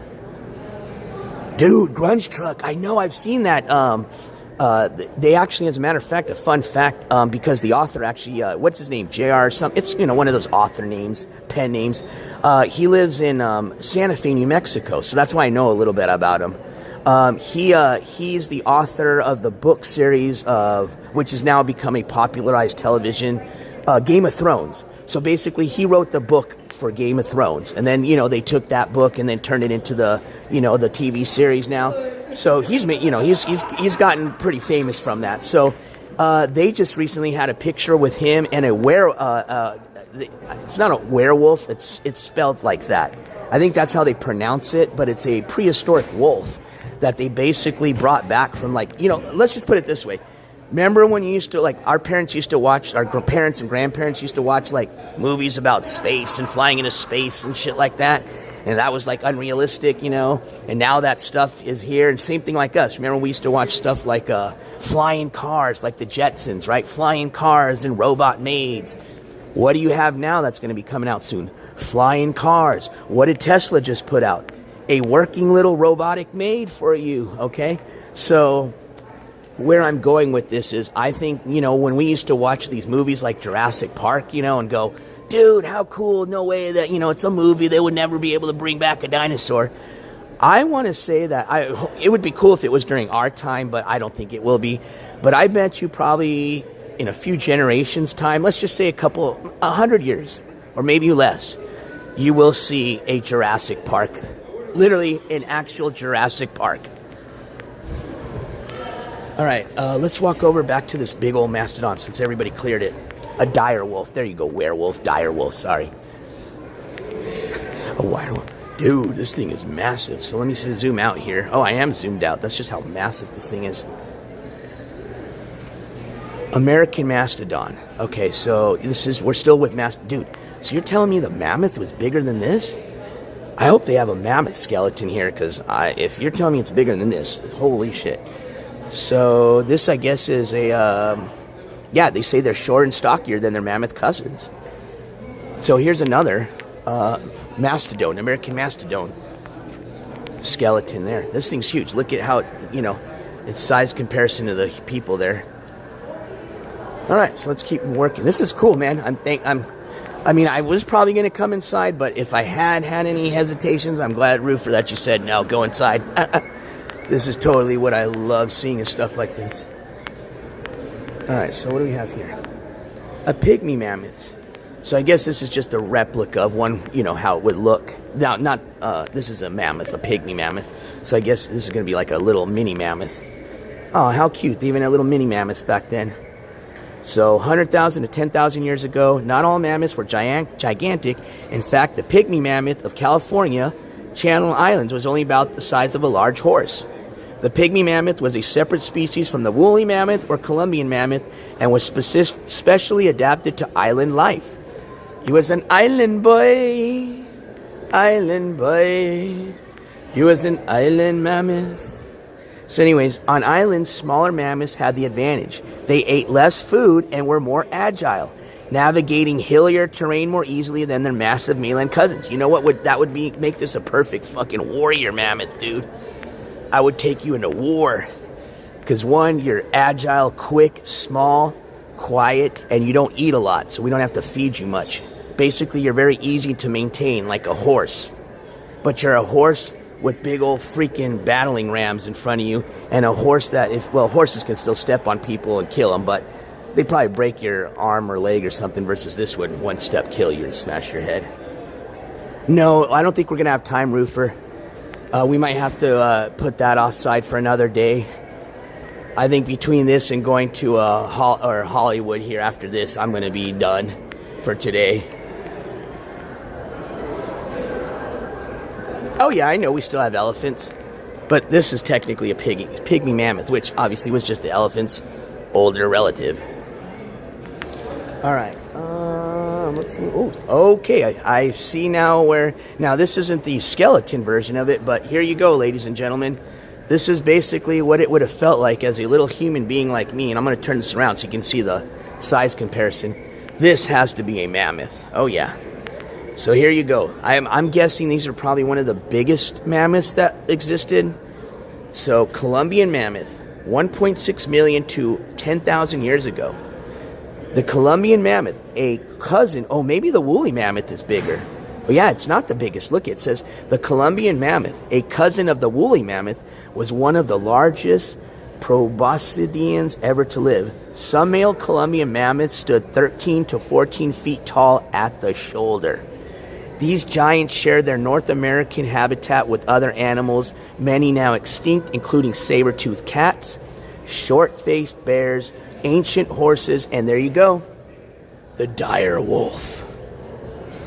Columbian mammoths were grazers, well, thank God, and vast prairies provided these animals with an abundance of grasses and other plants to fuel their massive bodies. That would have been scary if they were carnivores, but I'm going to stand back, and I want to give you an idea of...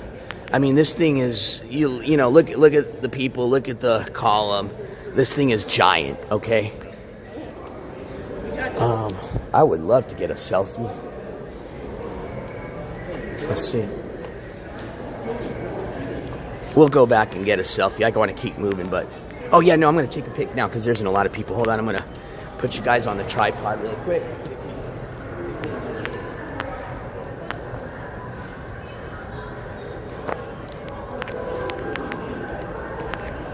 All right. Take a few pictures here.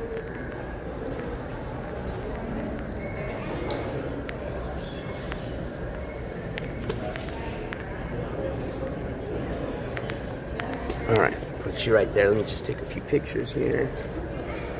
I think I brought my other phone with me.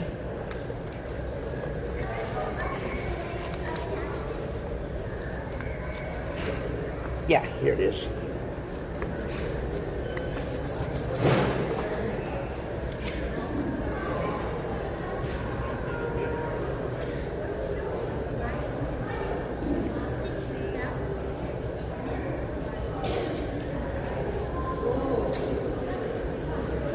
Man, now people moved in the way. I lost my good pictures point. Okay, there it is. It's back. I can crop the other people out. God damn it, no! Camera mode, go back to camera mode.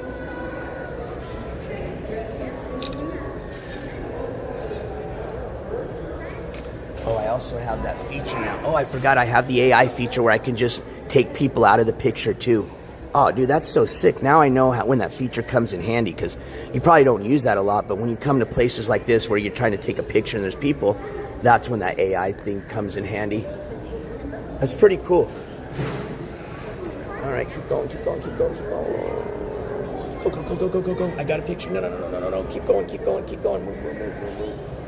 Move, move, move, move, move. Okay, I'm clicking, I'm clicking, I'm clicking, clicking. All right, I got one. Let me take a selfie with you.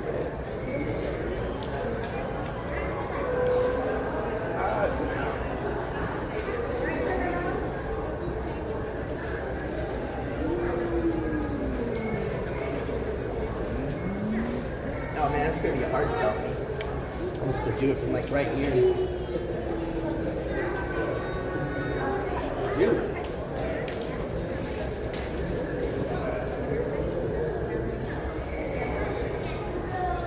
Oh, you're good on your sweater. Dude, that's a hard selfie. I'm not good at selfies. There.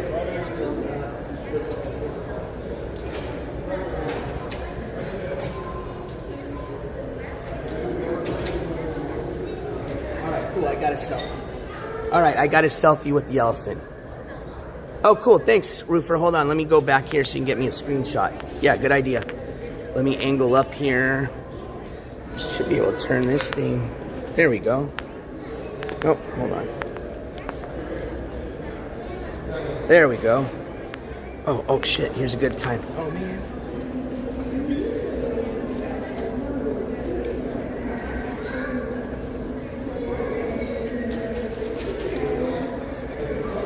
Did you get it? And we'll AI him out. Okay, would you mind taking our picture? Yeah, absolutely.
All right, cool.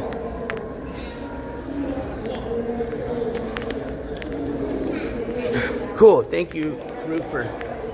Oh, okay, I see it now. So remember we were wondering if they had a skeleton version? Here you go. So this is, I guess, what they pulled out of the tar pit. I would have, oh, hold on, let's let the people clear out of there. I wanted to see this from the distance, but there's some people standing it. So look at this. This is cool. This is a cool size comparison here. 2 adult mammoths, different sizes. The jaw on the left is from a Colombian mammoth, excavated at the tar pits. The other is from a full-grown pygmy mammoth excavated on nearby Santa Rosa Island. Because remember, the pygmies were only on the islands. The maturity of the teeth indicates that both mammoths were adults when they died. Look at the difference between that. So that's going to be your Colombian mammoth, and that's the pygmy. Big difference. All right, cool. So basically this is the skeleton version here. Dude, look at those tusks, man. And I'm assuming, we'll read the sign here, but I'm going to assume that this was, dug out of the tar pit. So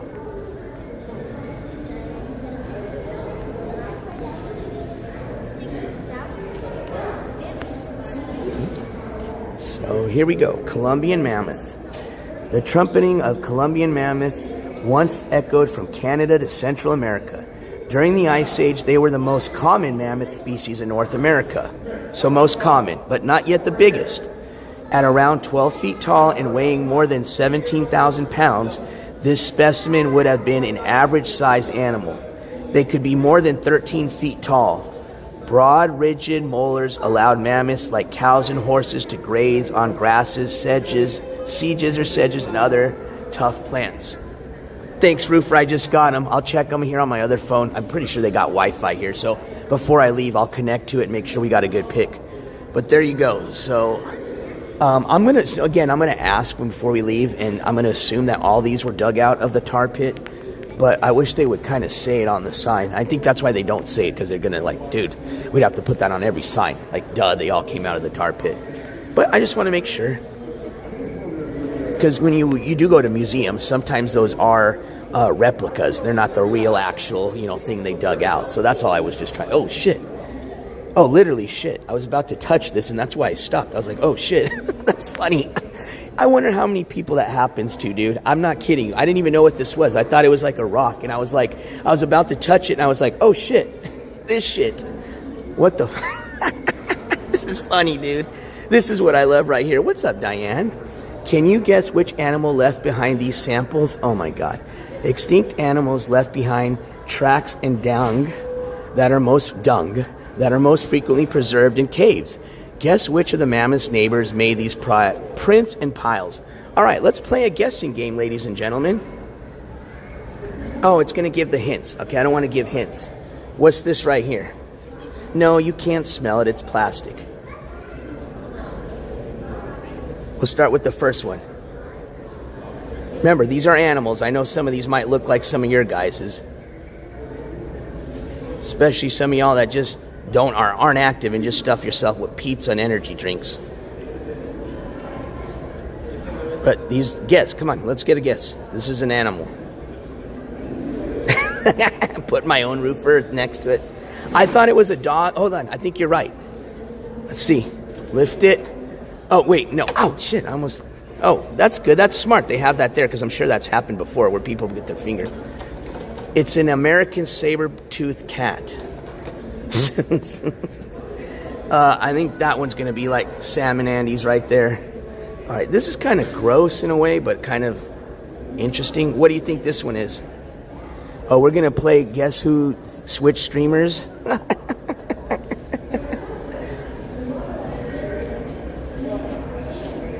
I bet you I'm going to get a 24-hour ban from YouTube. They're going to be like, you were picking up human feces. I'm going to be like, it wasn't human. It's a museum. It's fake. Let's see. Damn, dude. Roofer. How are you so well at guessing this game? Oh, you were here before. You're a cheater. All right. Whose was this? I think, looked more like Salmon Andy. Ooh, that's a giant ground sloth. This one is way different looking. That looks like an elephant. Oh, I was wrong. Camel. Rabbit. I used to have a rabbit. Yay, I was right. Yeah, but they don't have a short... Well, I guess it might look like a bear. No, I don't think bear poops looks like that. Now it has the little berries and stuff in it. And you don't have saber-tooth cats when you hunt. Don't give me that BS. You've just played this game before. Just kidding.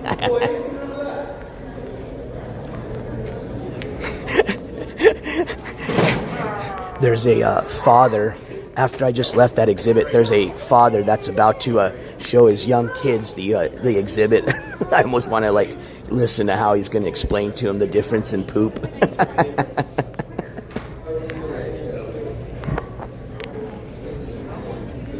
That's kind of a...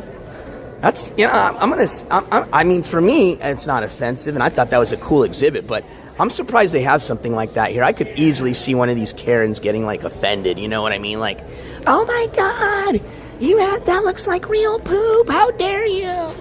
There's kids here at this museum. So I'm actually really impressed that they were able to put that here.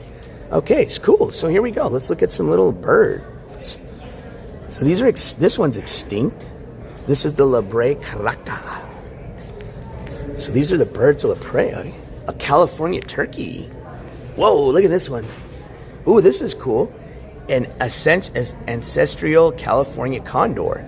This extinct species is the ancestor of the living California condor, which, although nearly extinct, is the largest North American bird of prey. This carrion feeder is presently limited to a small area in the mountains of Southern California. Hold on, this extinct species is the ancestor. Oh, of the living. Okay, so this is extinct, but the living ancestor, the California condor, is still alive. Pretty badass. This is a little one right here. That looks like a little bird. What's this?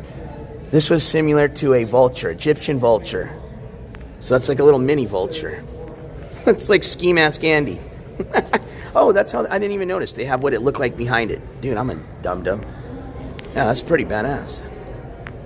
Oh, yeah, eagle. Oh, you know what's kind of sad is like, now the condor looks pretty mean as a skeleton, but the eagle and the vulture, they look like little wimps when they're in their skeleton form. You know, when they're not in their skeleton form, they look pretty mean, like especially like the eagle. You know, looks all tough. But in its skeleton form, it looks like a little, you know. Now the condor looks pretty, dude, that's a giant condor. Look at how big that thing was. That's my hand for reference. Oh, that's not a good reference. Excuse me, I'm sorry. But maybe this cabinet will be a good reference. That's a pretty, I mean, that's got to be at least like 10 foot tall. So that's got to be like a 5 foot high tall bird. You know what I mean? 4 or 5 foot tall bird. Eagle. Another eagle. Oh, this looks like a, yeah, I was going to say a stork or a crane. It's a stork. Excuse me, sir. We've got a vulture, another vulture. A woodward eagle. That's a mean looking eagle. Look at that thing. That looks mean. And a Brea condor.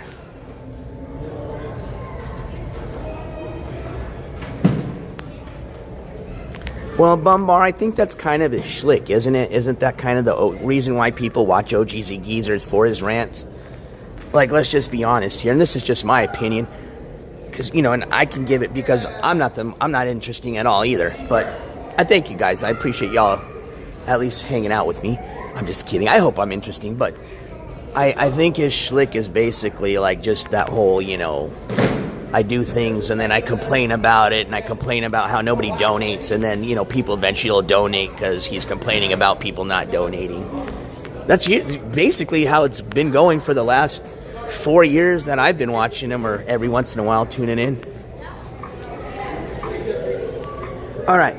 Let's see. Can you match the animal to its habitat? Oh, and where I was going with that is, would you watch Geezer for Geezer, or do you watch Geezer for his fits, you know? Can you match the animal to his habitat?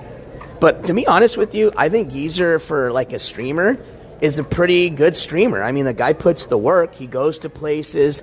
He goes. I mean, let's just put it this way. Versus the people that call themselves streamers that have not even, they don't even go. They've never even left their desktop stream, their house, apartment, basement, dungeon, whatever you want to call it. I think OG Geezer, for putting the work, I would consider him at least a good streamer. Now, is he interesting? That's up to you. But at least the guy puts the work. I'm not into his schlick, though. I don't like the whole, you know, whine and cry, especially at his age. You know, I think that's kind of embarrassing. A guy his age is, you know, whining and crying because a bunch of 20-year-old weirdos don't donate money to him. But hey, you're welcome. See, and that's what I hope my experience kind of gives people, is for those that for some reason can't make it out to the tar pit. You know, maybe you'll never be able to make it out to L.A. I hope I give it to you as close as you can get to it. You know, that's what I'm hoping at the very least. It at least makes you feel like you're here. So, this is the dire wolf, bro. They've got their own exhibit here. So I guess these dire wolves are pretty popular little animals, man. Not, I mean, I call them little. Look like about the size of a husky, you know, maybe a Great Dane. Oh, I was about to check out this game. I'm sorry. Let's see what's this about. Oh, this is a portrait that was done by Charles R. Knight. Oh, that's pretty dope. He's got the giant sloth. He's got the condor, saber-tooth tiger. So, I mean, I guess it's a good idea, you know, kind of gives you an idea of what this tar pit looked like. Could you imagine the birds are just sitting there laughing at all the animals getting stuck? Like, ha ha ha, you dumb shit. Now you're stuck and gonna die and we're gonna eat you. That's why the vultures hung around. You realize that, right? So the vultures are waiting for the sloths and the saber-toothed tiger to get stuck. Then they come down and then ka-ka. That's why I call myself a sticker vulture. Every time I go to events, I go looking for the free sticker, like ka-ka, or the free stuff. Ka-ka. Oh, that doesn't look very fun. I like the poop game, but this doesn't look like a fun game. All right, let's move on.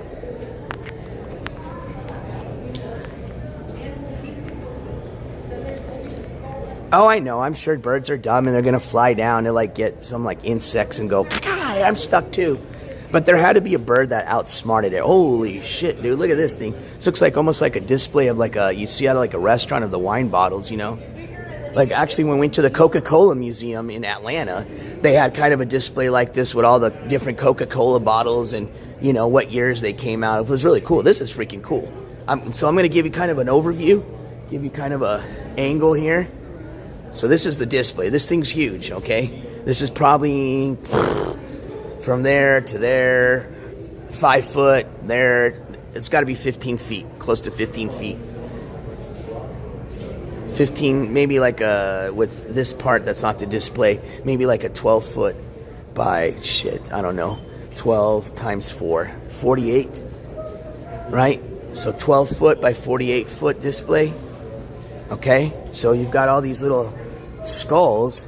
These are dire wolf. So must have been a shit ton of dire wolves here. So Rancho La Brea is widely known for its incredibly rich fossil deposits.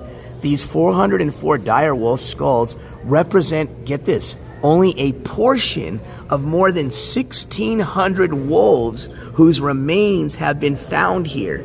It is thought that the packs of dire wolves attempted to feed on animals trapped in the asphalt and became mired themselves.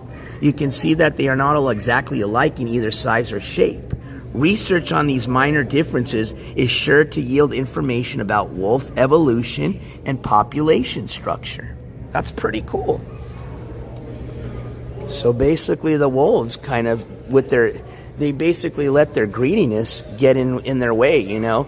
They probably saw these animals get stuck and they let their hunger get to them and said, oh no, even though we might get stuck, we're still gonna go and try it. Went to try it and then they got stuck. Yeah, very true, Roofer. It is a big world when you're a small guy like me. Oh, the atrium over here looks cool. So we're heading over near the fossil lab. We've got the atrium still we haven't looked at. So we're slowly making our way through. Thank you guys for hanging out. Oh, most importantly, let me put you guys on an extended battery right now. We're at 58%, but let's play it safe. I don't want to run out in the middle of this display. So I'm going to sit down really quick. Let me put you guys on a battery, and then we're going to continue the tour.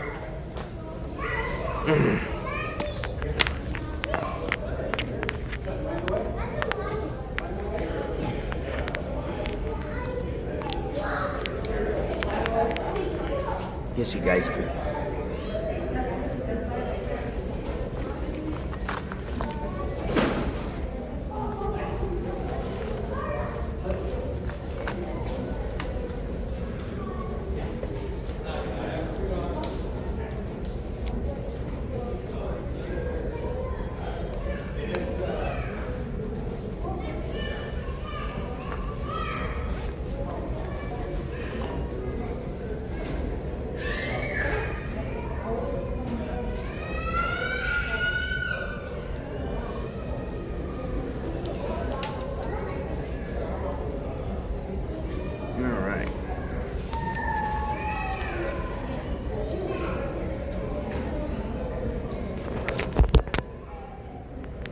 Here we go. Thank you guys for your patience. We're back on.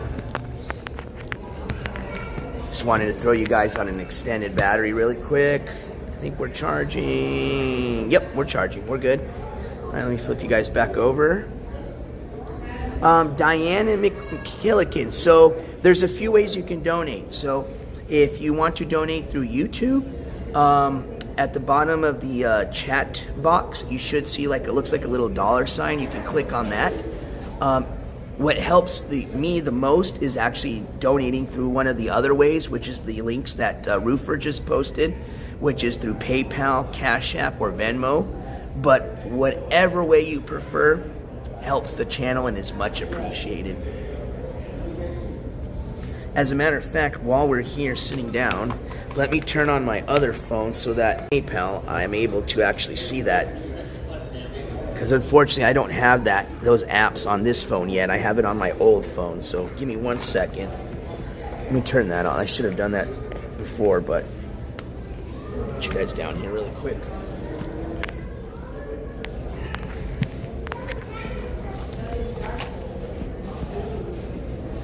Oh, there's my phone. I'm going to go ahead and put that back. Well,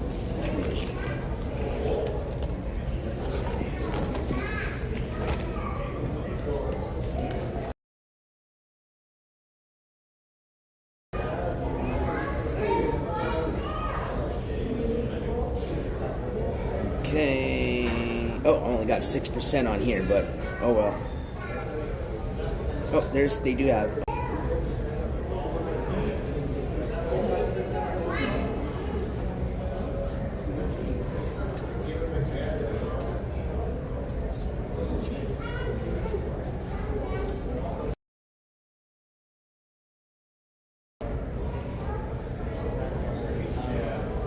Okay.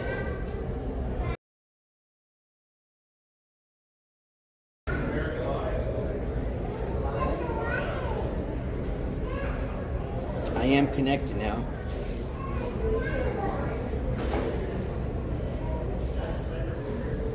And I guess I'll put this phone on a little charge for a bit since my other phone's not dead.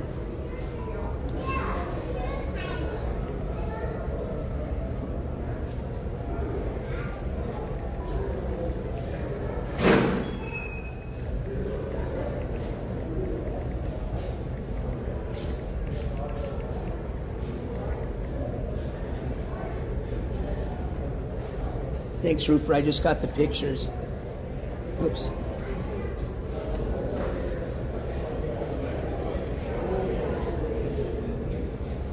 Thank you. I appreciate it. They look good, man. Oh, sorry. I didn't know that.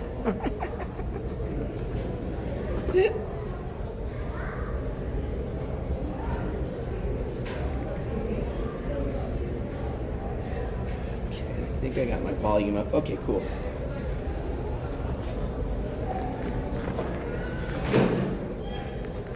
Ooh.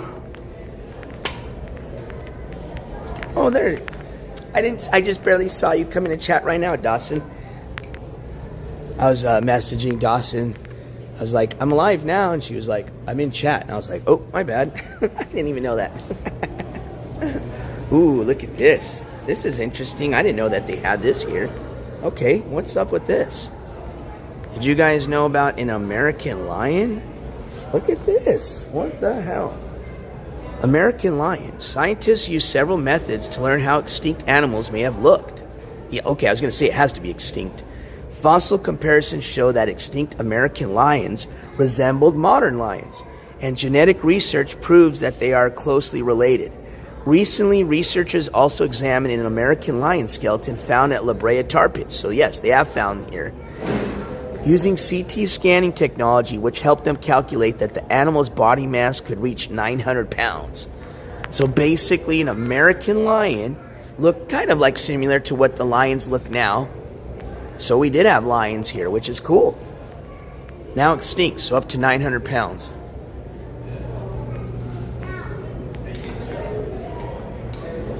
That's got to be a saber-tooth, right? Look at them teeth. Yep, I was right. Yay, I was finally right on something. Saber-tooth cat. Saber-tooth cats were as large as African lions, but more heavy built. They relied on stealth rather than speed to hunt, ambushing bison, camels, and ground sloths. Scientists are still investigating how these felines used their most memorable feature, Their 4-inch fangs, the sabers, may have been used for stabbing and slashing or biting open the soft underbelly of their prey. Man, that sounds pretty wicked. I would not want to be hunted down by a saber-toothed cat, because it sounds like they kind of sliced you up and played with you a little bit while you were alive, you know? They liked you moving while they ate you. I'd rather just stick that saber-tooth through my brain and end it painlessly if you could. Oh, cool. I just got the picture, Dawson. I'll check it out here in a sec. I'm glad to hear. Yay. Party at Dawson's. No, I'm just kidding. Party at the deck. Party at the deck. Oh, here we go. Check it out, y'all. So let's do this. Is cool. Look at. So here's that active fossil lab. So right now you currently have scientists and paleontologists actively working here at the Brea tar pit doing some research. That or they're paid actors doing that, but who knows? I'm just kidding. Fossils found just yards away are studied right here in this lab. Many of the individuals you see here are volunteers. Oh, that's great. A team of more than 100 people help the scientists find, clean, and catalog fossils. If you're interested in volunteering, there you go. So I think, oh, that's cool. So look at, they've got a TV screen here to show you what the scientist is doing on his microscope. That's awesome. So it looks like he's sorting some small I mean, it's funny because look how large the fragments look there, right? Obviously that's being magnified. So it looks big. Now wait till I show you the size of the actual fragments. Ready? So look at that's, you can't even see them there. I'm gonna have to zoom in. See how tiny those fragments are? Look at.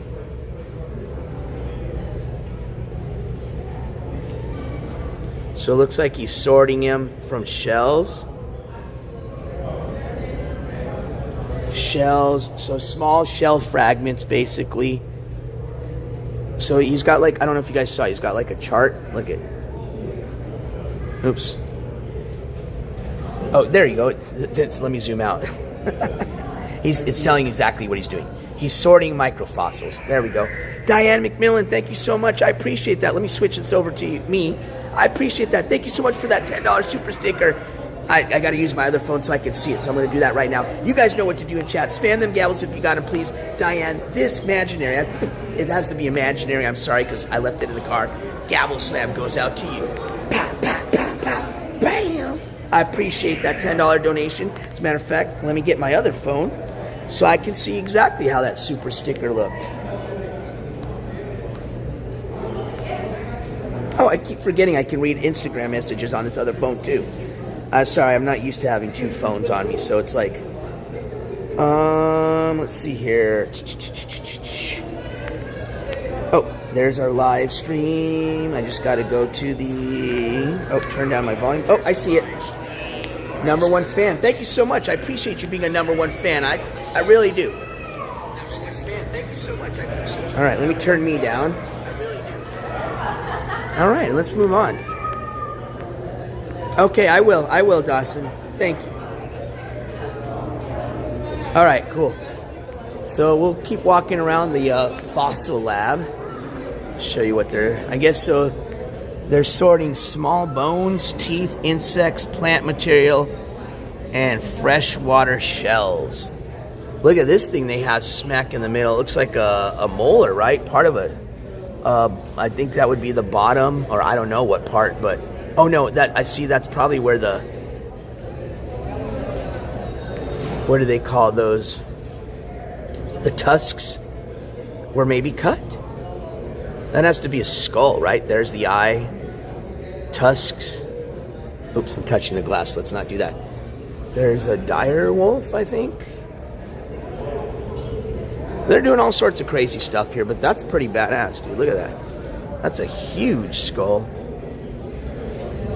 Oh, here it is. It's telling you right here. The big fossil on the lab floor is the skull of Zed, the most complete Colombian mammoth ever discovered at Brea tar pits. Zed's skull is upside down and doesn't have its lower jaw or tusks attached. You can see Zed's tusks near the wall to your right. All right, so we're going to look at Zed's tusks. We found all the blue parts of Zed's skeleton. So basically, everything except the parts that are gray have been found. Hey, I like this model. It makes it easy. So it's showing you how this would look. So this is flipped upside down. So it should look like this. So actually, I screwed that up. I was saying those were tusks. Those weren't the tusks. The tusks came out of here, I think. Oh, wait, hold on. Flip it upside down. Yeah, I was still wrong where the tusks came out. That's not where the tusks came out. They came out of those holes. All right, so let's see where these tusks... Holy man. Dude, I'm thinking like a tusk, like, you know... Dude, look how big this tusk is over here, dude. Holy moly, dude. Is that Zed's? Zed's. Yeah, this is Zed's. This 40,000-year-old incisor tooth or tusk belongs to Zed, nickname for the most complete Columbian mammoth. Now remember, the Columbians still aren't even the largest mammoths ever found or existed. So please keep that in mind, okay? So here you go. You almost got to do a whole walk around on this thing. So they obviously got it in some type of like foam casting to protect it, but look how massive that's one fucking tusk, okay?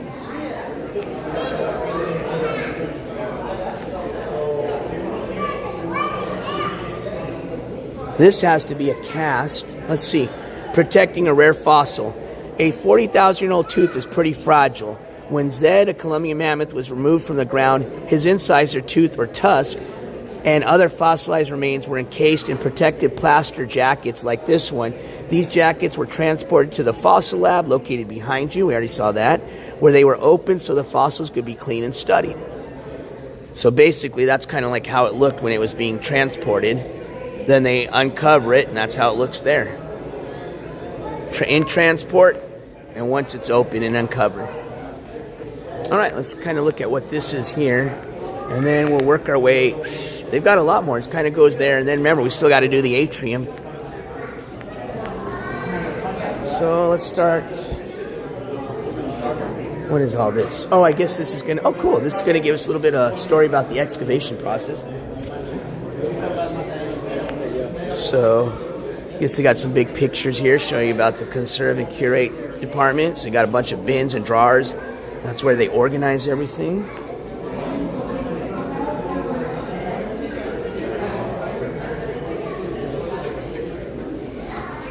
They use surveying tools to survey the site. Oh, here you go. You can actually look into it. So it's this research. What's behind the walls? More than 3 to 5 million specimens. You are just seeing a small glimpse of the collection stored at the museum of Brea tar pits. Behind the glass are drawers filled with fossils from over 600 species of plants and animals. Together, these specimens are basis for the knowledge of life in North America between 50,000 and 10,000 years ago.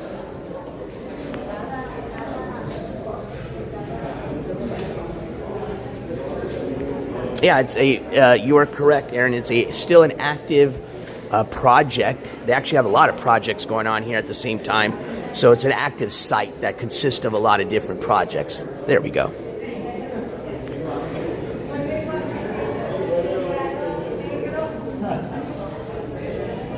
Oh, I guess they're kind of explaining how the carbon dating, how radio carbon dating works. That's how they were able to, get a roundabout date, an estimated date of how old some of these species were. Specimens, excuse me. All right, let's go check out what this is all about here. I see a freaking sloth. I like the sloth. I never was into sloths until I came here now. Oh, cool. This is an extinct western horse. So believe it or not, there is a species of extinct horses. Horses evolved in North America about 50 million years ago, beginning with an ancestor that was only 2 feet tall. The extinct western horse lived during Ice Age and was roughly the size of a modern horse. They had long legs, which helped them outrun predators, but provided little advantage in asphalt seep. So they still could, even with the long legs, they still couldn't get out of the tar. The remains of at least 220 western horses have been recovered here at Brea tar pits. So there is the skeleton of a western horse. ladies and gentlemen. All right, let's go check out this standing behemoth of a sloth, I guess. Dude, get the fuck out of here, bro. Like, you're telling me that wouldn't scare you, even though they're like herbivores? That thing's standing up behind you, dude. That thing almost looks like something out of like a fucking sci-fi fantasy film, dude. I will say this. I know they brought back the dire wolf, but if they could bring back a sloth, that would be pretty fucking cool. A giant sloth, I think, would be awesome. I would almost rather see, I mean, honestly, I take that back. I would rather see like a Tyrannosaurus Rex or something. But I think just for like the sake of like, you know, maintaining something that's not going to like, you know, pull a Jurassic Park and like escape and kill a bunch of people. Sorry, KLO, a bunch of people. Only in Minecraft. I think the next coolest, biggest thing that you can, you know, basically, I guess, what's the word that they're using for this shit? Re-extinct? I don't know. I think it would be a giant sloth, man. That's right. It is like a giant bear. So, like, look at a bear's, you know, bears when they stand up are pretty big, you know. Probably up to like his, you know, maybe a tall bear standing up and come over to like his elbow. A large bear coming up to his elbow, and that's still taller? Yeah, that's gnarly. Oh, look, this is cool here. I gotta get a picture with this. I'm gonna take a picture of this.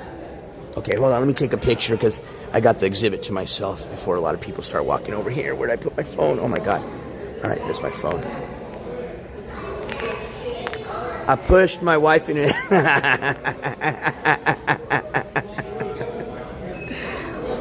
Flip flat, you may want to consider deleting that just in case the feds are watching. I'm just kidding. That's funny, dude.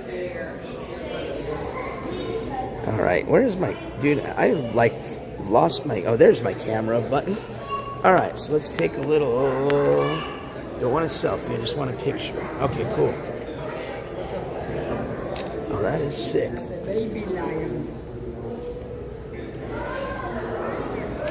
Like they're supposed to... Okay, so let's read. I guess it's supposed to be a saber-tooth, like a replica of a saber-tooth attacking a sloth.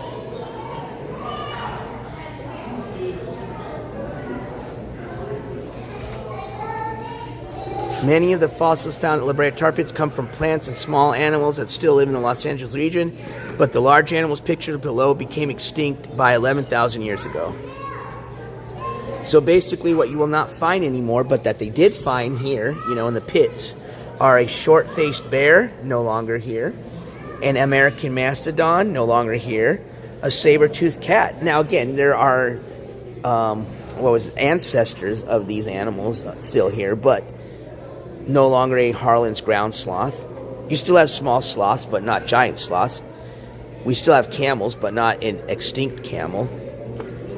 We still have wolves, but not the extinct dire wolf. We have horses, obviously, but not the extinct western horse. We have lions still, the African lion, but we don't have an American lion anymore. But that's pretty rad to know that we did have an American lion at some time. We obviously have elephants still, but not extinct imperial mammoths. We have bison still, but not the antique bison. And we still have condors, but not the Merriam giant condor, which is now extinct. But I guess this in front of you is kind of to replicate kind of how it was, man. Tough world to live in as a sloth. Because even though you're a big guy, you're kind of a big friendly guy. You know what I mean? He's just a big friendly sloth. Oh, I have a feeling we're going... Is this... I mean... I think they actually... If I'm not mistaken, I think we're supposed to actually kind of get a overview. Like, I don't know. Let's keep walking and see. I think this is going to be the amphitheater. Yeah, so they play... so watch. Let me stand back. Here's a good pic. This is a kind of a full wall-sized photo of kind of, I guess, how the site looked back in the days. So amongst this site, when they were first excavating it, they were basically they were excavating in the middle of an oil field.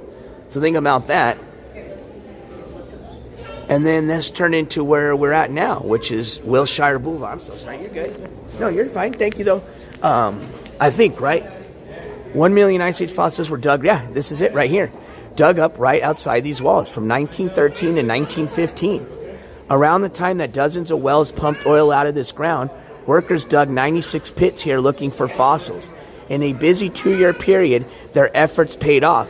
1 million fossils were found and saved for future generations. This work continues, and the La Brea Tar Pits Museum now houses nearly 5 million fossils. So in this picture, you have workers dig Pit 67. March 1915. Workers dug this pit by hand, mind you, in 1915 and unearthed one of the La Brea's largest and richest fossil deposits. So this is the picture there. 1915, I think. Well, 1913, 1950-ish. Now remember, this is how this looked outside where we're just at, where all the buildings, traffic are, everything you saw. Back in 1913, it was just a bunch of oil pumps and fields, bro. That's crazy. That's insane that's where we're at right now. This is how it looked just maybe, 100 years ago? A little over 100 years ago. So that's the 3D theater. Yeah, don't get me wrong, it'd probably be cool to see a 3D movie. I probably can see it with this badge. I don't know. I'd have to ask. But I'm not interested in watching the movie just because I have you guys. I doubt they want me bringing the camera into the movie theater. So I'm cool. All right, what else do we have here? Got like a mural or something?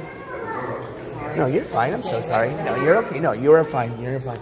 So I guess, what's this? Like a painting? Oh, evolution of life on Earth. So it's kind of like a painting / exhibit, I guess you could call it. A pink exhibit.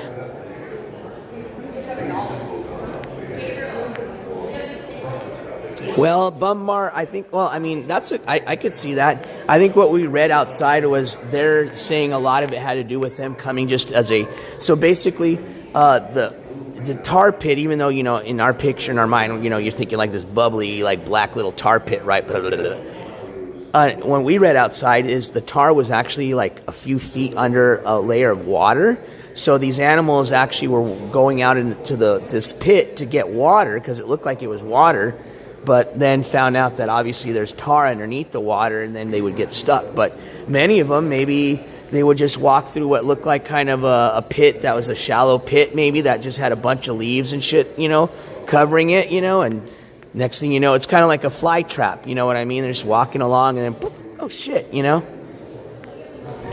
What's this supposed to be? Oh, I guess this is just called a hole in the wall. Well, I'll tell you what, just for a hole in the wall, they sure made this look like an exhibit. This looks like it's some sort of like art exhibit, Basically call it hole in the wall. An exhibit by NJCourts. If you know, you know.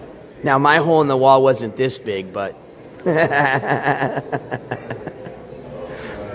This is a giant representation of the hole that was placed in the wall of NJCourts' parents' home as he attempted to do a ninja roll mimicking Ski Mask Andy during the live broadcasting of his 24 Hours as Ski Mask Andy live stream event.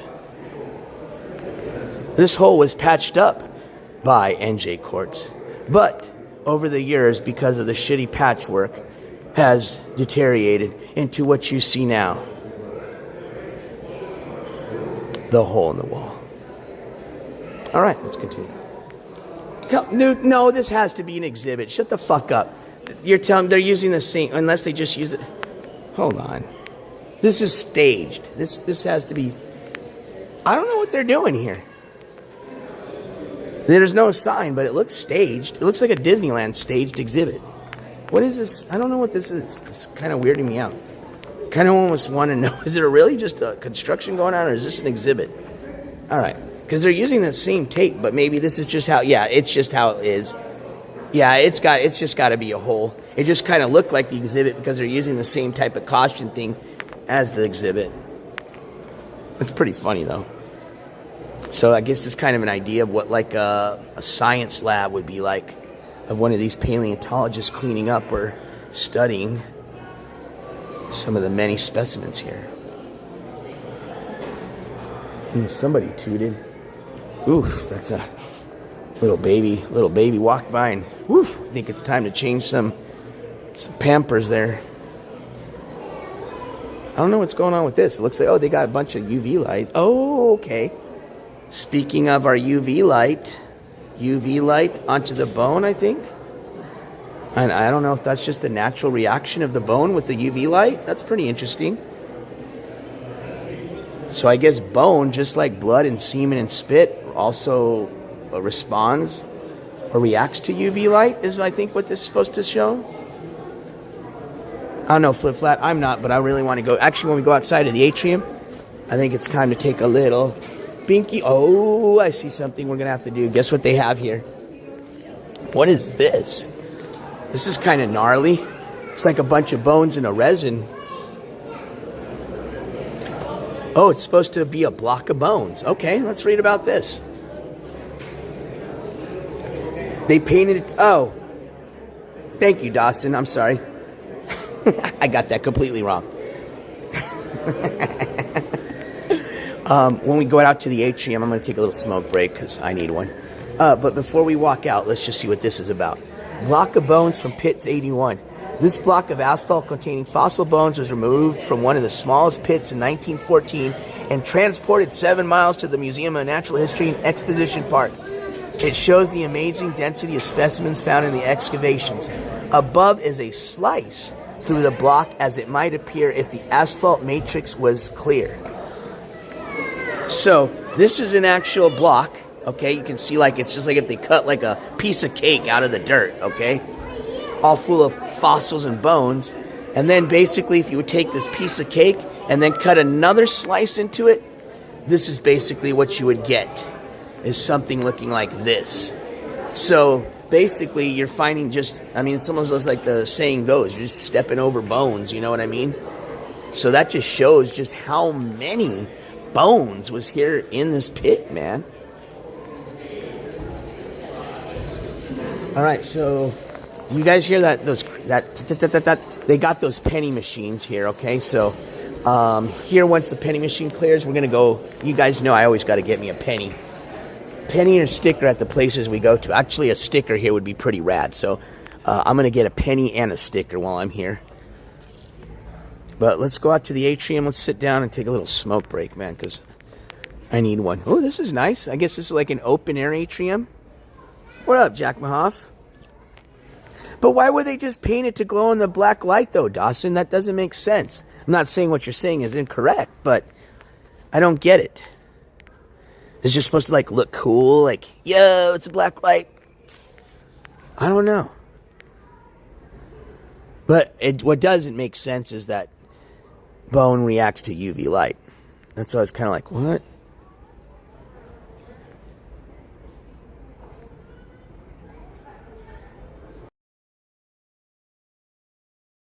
Bar? I actually showed you guys. We did a test to show you, you know, kind of like what do they call it? You know, when they test something first to show that it either, you know, how, I don't know. There's a term for it.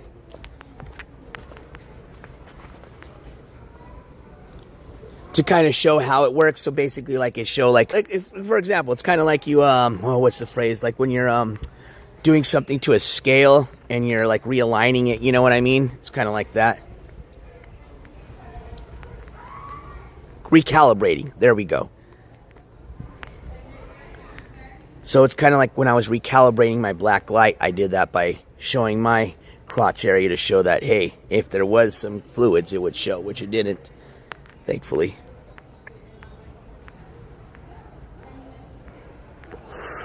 Tritium. Do they sell that in a powder form?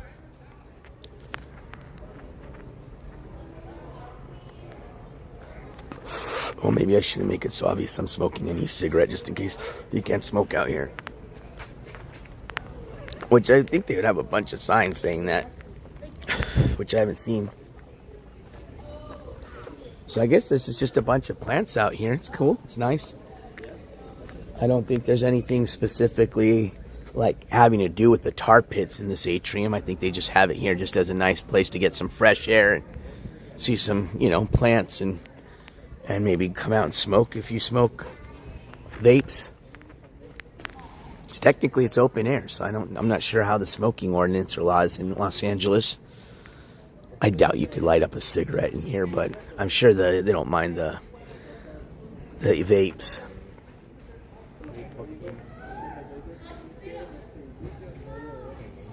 There you go, double blind test.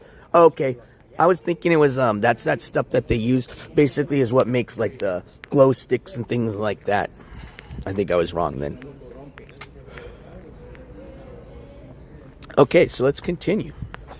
Let's go back in there and let's get a penny thing. And roofer, are we done, or is there an area where you can actually like climb on top and view like a platform down into like the pit? Do they got something like that here? Or did we pretty much see everything we needed to?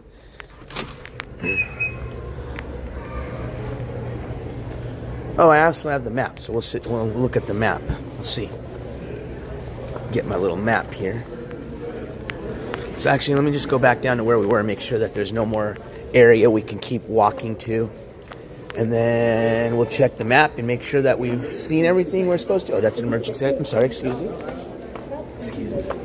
So, I know we're not going to do the theater. I'm good on that.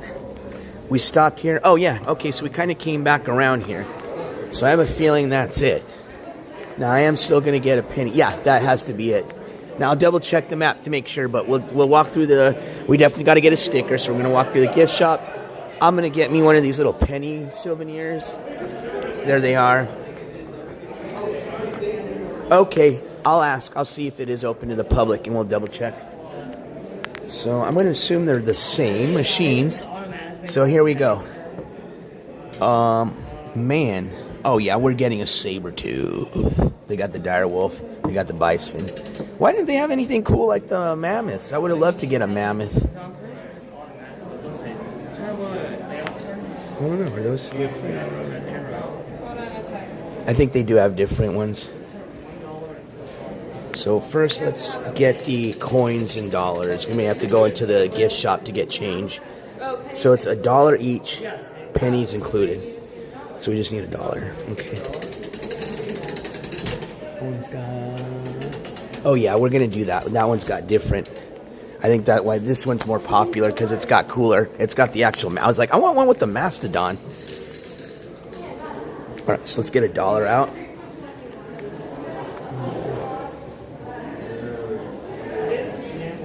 Dude, it's amazing. You know what's crazy is like you don't even need that much money to do cool stuff like that. It's just nuts how these people have like all sorts of crazy money, don't do like cool stuff like you just said right there. You know what I mean? Like,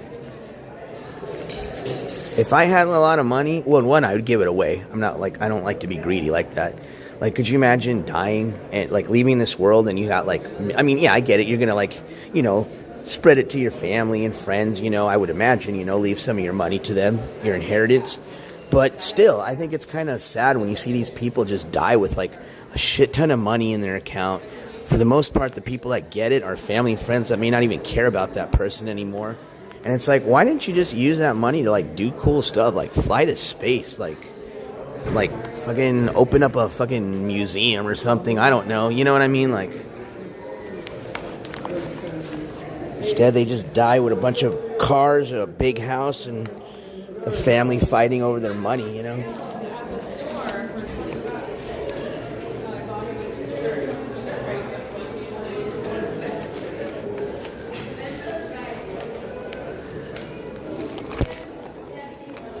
Like me personally, if I was gonna die with that much money, bro, I would go out and like hand millions of dollars to this as many people as I could, like change as many lives as I could. I think that'd be cool, just going around and changing lives. Good people's lives, you know, people that you know are going to do something good with that money and help other people. That's what I would do. In addition to doing all the other cool shit that I want to do, you know. You got to take care of yourself first. Okay, cool. So here we do got the mastodons. So we're going to get one, and we're going to get a mastodon, so that makes it easy, even though oh no, dude, the saber-tooth looks pretty badass. Okay. You want us to do it after? Actually, I'm going to do I might actually do both. Hold on, let me see what I got. Did I give... Oh, I'm like... I know I saved it. Oh. Well, in true NJCourts fashion, I only have $1. So, I gotta pick one. Let's do the saber-tooth. The saber-tooth looks so much... I don't know, man. It's either between these two. Let's be quick.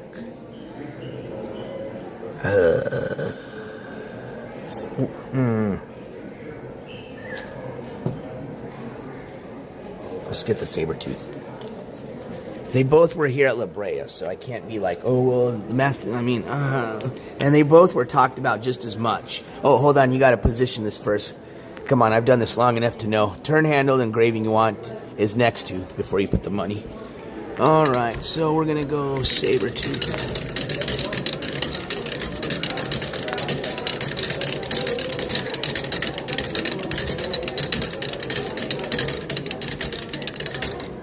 All right, there's a Saber-tooth. Next step 2, insert your $1. It's amazing you can at least still get something for $1 these days. Basically, you're buying a penny for $1, so I guess technically you're still... It's not amazing. Do you not like my $1? All right, let's try the other end. Oh, I think it's this right here. Doesn't like this little bent corner.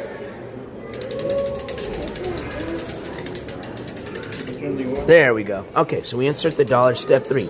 Turn handle clockwise 6 to 8 times until your coin slides into the dish. Okay, so let's do that. Clockwise.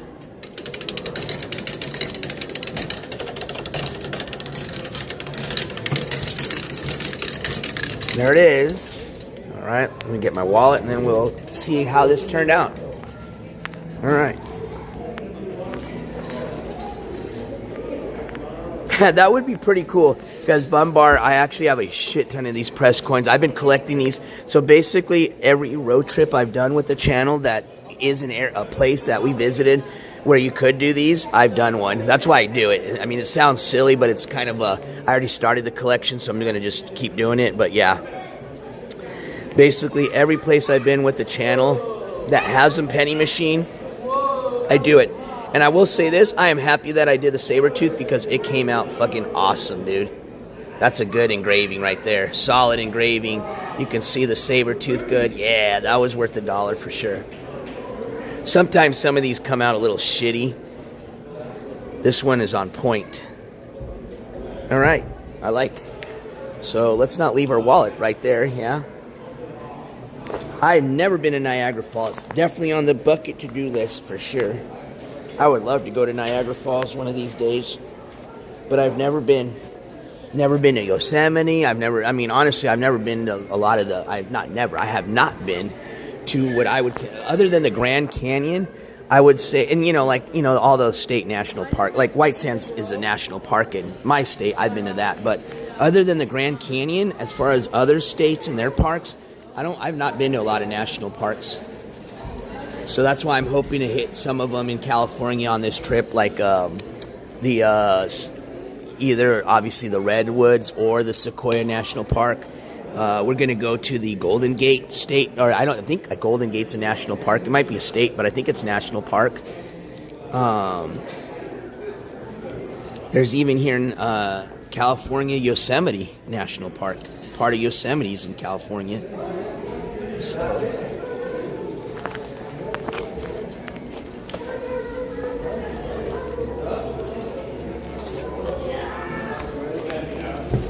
Oh, I love my penny machines. You know that. I ain't got no shame in my penny machine game. We're always little kids at hearts, you know what I mean? Hell, I didn't even get... Even as a kid, I never got the pennies. I thought I wasn't interested in them. I didn't think it was cool as a kid, As an adult, I'm like, yeah, I want a penny from the penny machine. It's funny, huh? All right, so I believe we have completed the circle. So let's just let's see what they got for stickers here at the shop. If they don't got anything really cool, I'm okay because I got my penny. But I have a feeling they're gonna have a cool sticker, and I'm gonna want it. So we'll see what they have as a sticker. That's again something the stickers are a must. I collect my stickers everywhere I go to that I feel is an interesting spot that I've been to as part of the trip. I definitely feel this is an interesting place. As a matter of fact, let me switch you guys off my battery off my other phone onto this phone. My other phone's already got enough battery. You guys need some. Where are you guys at? All right, you're charging at 45%. All right, we're good. So, but let me browse around and show you what they got here. Even if it's stuff that I'm not going to get. They got a lot of your LA stuff, you know. But specific to La Brea tar pits, they've got, so they're going to have all your, they got some fancy merch, you know. They've got usually your hats, your shirts, your shot glasses. That's why I like stickers. Usually the stickers are, you know, I mean, a sticker's a sticker. It's not like it's different, but the stickers generally have a lot of color. They have art. Patches are sometimes cool. I do like the patches if they're cool. This is kind of a cool iron-on patch. I kind of like that. It's kind of got that national park look to it. Like if I was going to get any of these 3 patches, I like this one here. But let's keep looking at stickers. I started collecting pins, but I'm still in my sticker phase. Even though I don't have room for my stickers anymore where I'm putting them, but that's how I started doing the pins. Actually, if I see a cool pin, I might get a pin. It's either going to be a sticker, a pin, a sticker, or a pin. Or a badge. But not all 3. Ooh, they've got a collector's set for $20. Got the sloth, it's got the mastodon or mammoth, and then the saber-tooth. That's pretty nice. I kind of like that, I'm not going to lie. Alright, personalized wood signs, not interested in. More patches and pins, okay. Come on, I know we're getting close to stickers. We've got to be getting close to stickers.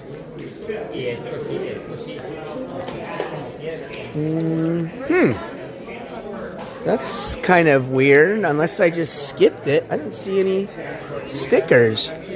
So we might just have to get a pin or a patch, because I don't see stickers. What's that? Oh, it's like an ornament.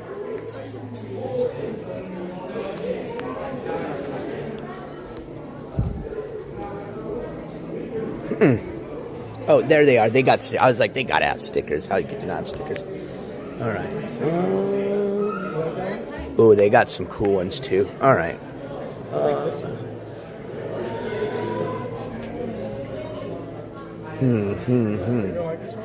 Decisions. $5. Stickers, that's crazy. And they're made in the USA. Well, at least they're made in the USA.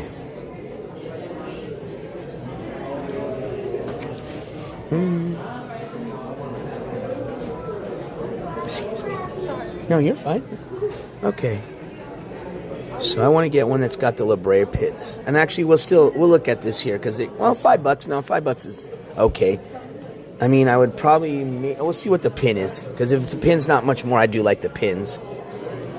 Because I like the sticker, but I don't see anything that kind of sticks out. This one's kind of cool, but I want one that's kind of like original. This one's kind of cool here. I kind of like that one there. So let me hold on to this. The skeleton's kind of cool, but I don't like the rest of it. This one fills a lot of the sticker. I like stickers that fill a lot. It's got, the saber-tooth. It's got where it's located, when it was established, tar pits. But I'm still not feeling it. I think I'm going to get a pin. Let's see. The fuck? They got it like a tumbler shot glass now. Look at this mini tumbler. Oh, there's already a guy that does the pennies. Dang, dude. Shit, I thought that was an original idea, man. Honestly, I kind of like the patch better. What do you guys think? Patches are $8. The stickers are $5. Oh, yeah. Pins are $9. Instagram, too, and yeah, she's got lots of Ooh, stuff. this is kind of... All right, let's see what you guys think. I'm going to still pick. So let's find a little spot where we can put this down, and you guys can pick. There's a table right there. We'll go over here. Excuse me. All right, so... They've got the patch. They've got the pin. And they've got a sticker. Stickers $5. Patch is $8. The pin's $9. 5, 8, 9.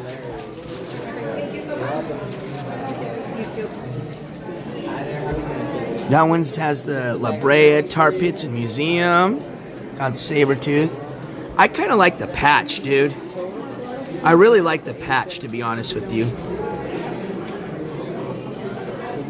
And I have a few patches too from like the Grand Canyon, so it look kind of, yeah, I'm gonna get a patch because I could start putting these on like a jacket, dude. Yeah, but see, I'm running out of room with the sticker. Yeah, I'm gonna do a patch. Patch is different. I've done a lot of stickers. I got a lot of pins right now. The patch is what kind of like sung to me, caught my attention. I like it. It's kind of unique. Reminds me kind of like a ranger patch, you know, style, which I kind of dig. All right, we're gonna do a patch. Also, if I decide to gift this, I know a lot of people that would love this as a gift because of it being a patch, including like my dad. So yeah, okay, now when I do patches, now I will say, if I was going to get a pin, I would probably do the collector set. But I don't want, you know, like I said, I just want to get something that's quick, easy, not super expensive. But $20, that's a good deal. And you get bucks, I would probably pay to get 2 more pins in the collector set than buying 1 pin for $9. So let's put this back. We'll put the sticker back, and then I just want to make sure that this patch looks okay, that there's no loose treads or anything. There's the sticker. And let's go make sure our patch is legit. We'll just grab another one here, just to compare.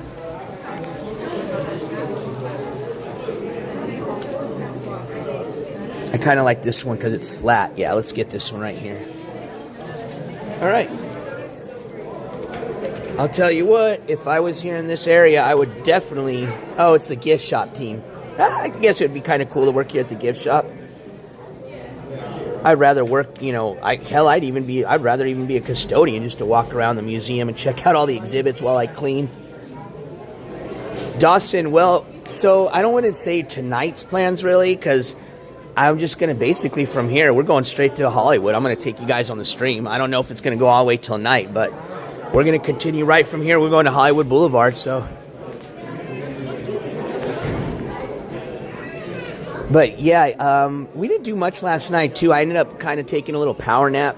Then I hung out with DJ Darren for the rest of the evening, kind of just finished up our interview, kind of learned more about the RV life, you know, on his end.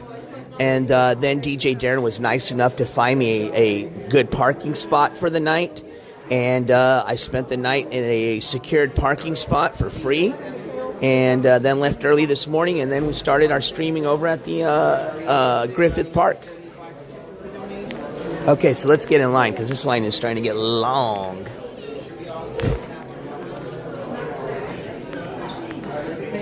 Hey, well, that's what I heard. It gets good, man, is at night. But trust me, if you guys want to see some fun people, it's going to be tomorrow at Venice Beach. You know what I mean? For 420. You know, I just didn't want to cut you. Thank you. What's going to be cool is tomorrow at Venice Beach, at least, you'll have like fun, wild crackhead people, especially on 420. So if I'm going to deal with like meth heads, I'd rather deal with Venice Beach meth heads than Hollywood meth heads, is basically what I'm trying to say.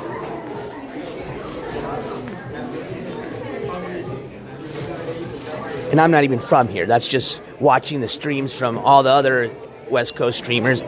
I basically have got, well, and I did do the Venice Beach yesterday, so I can say I've streamed Venice Beach now, but basically from watching Billy's and all the other Hollywood streamers that have done Hollywood, that's where I've gotten, where I've, you know, basically I think the Venice will have a lot friendlier version of meth heads. Hello, how are you? Doing well. How about yourself? I'm doing great, thank you. I'd like to purchase that. Here, make sure. It's going to be $8.78 You got it, thank you. Would you like to round up to 22 cents as a donation? Sure. Appreciate it. It'll be 9 in total. You got it.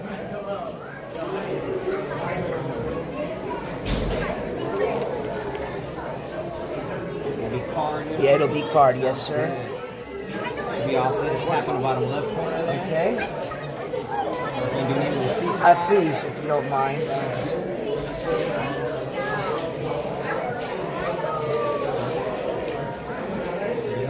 Thank you. You have a great afternoon. I appreciate your help, sir. Thank you. Do you have a little bag at all or anything? This one here, it'll be your interest. No, I don't want to waste the paper for that. Thank you. Have a great day. Take care. Thank you as well. All right, we got everything. All right, cool. Let's get going. I believe that's everything. Yeah, we got some good pictures. We got some selfies. We got some souvenirs. You know what? We didn't. Oh, we did see. Oh, we didn't find that garden. So let's go outside and let's see if we can find that garden, because that was the only thing we didn't see. We're gonna go out the exit. Let me just sit down and put away stuff. Excuse me. And then once we're done out here, we're gonna head over to Hollywood. I'll probably restart the stream because I need to use this phone for navigation purposes. Otherwise, I would take you with me on the drive there.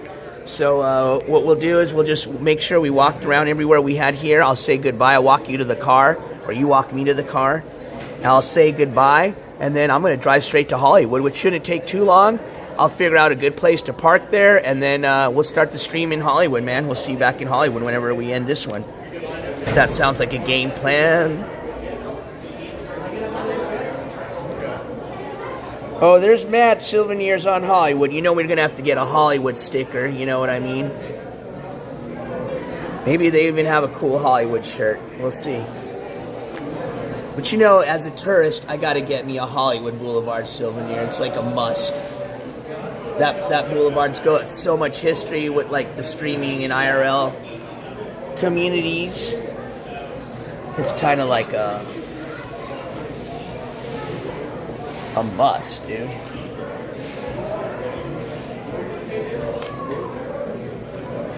All right, I think I got everything for the most part. That's important. Got man bag, wallet. Keys should be in man bag. I got my other phone. Got my pen. Oh, I didn't take a Polaroid. I didn't see anything that really caught me inside. Oh, I was going to take a Polaroid outside of the sloth. See, that's why I'm glad I remember that. Yes, we need a Polaroid of a sloth. I'm going to get my selfie with the sloth. Or if I don't think it'll be a good selfie, I'm going to just take a Polaroid picture for my journal.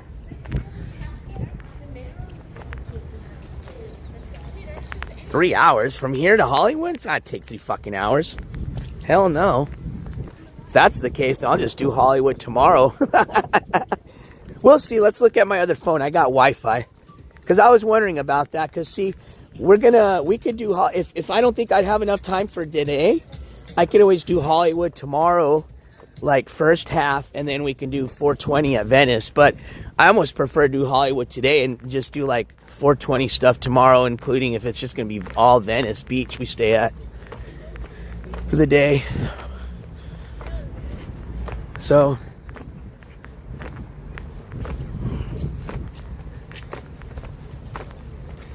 but yeah, I will definitely need my phone because I'm going to have to make some calls and stuff too once we get down into Hollywood.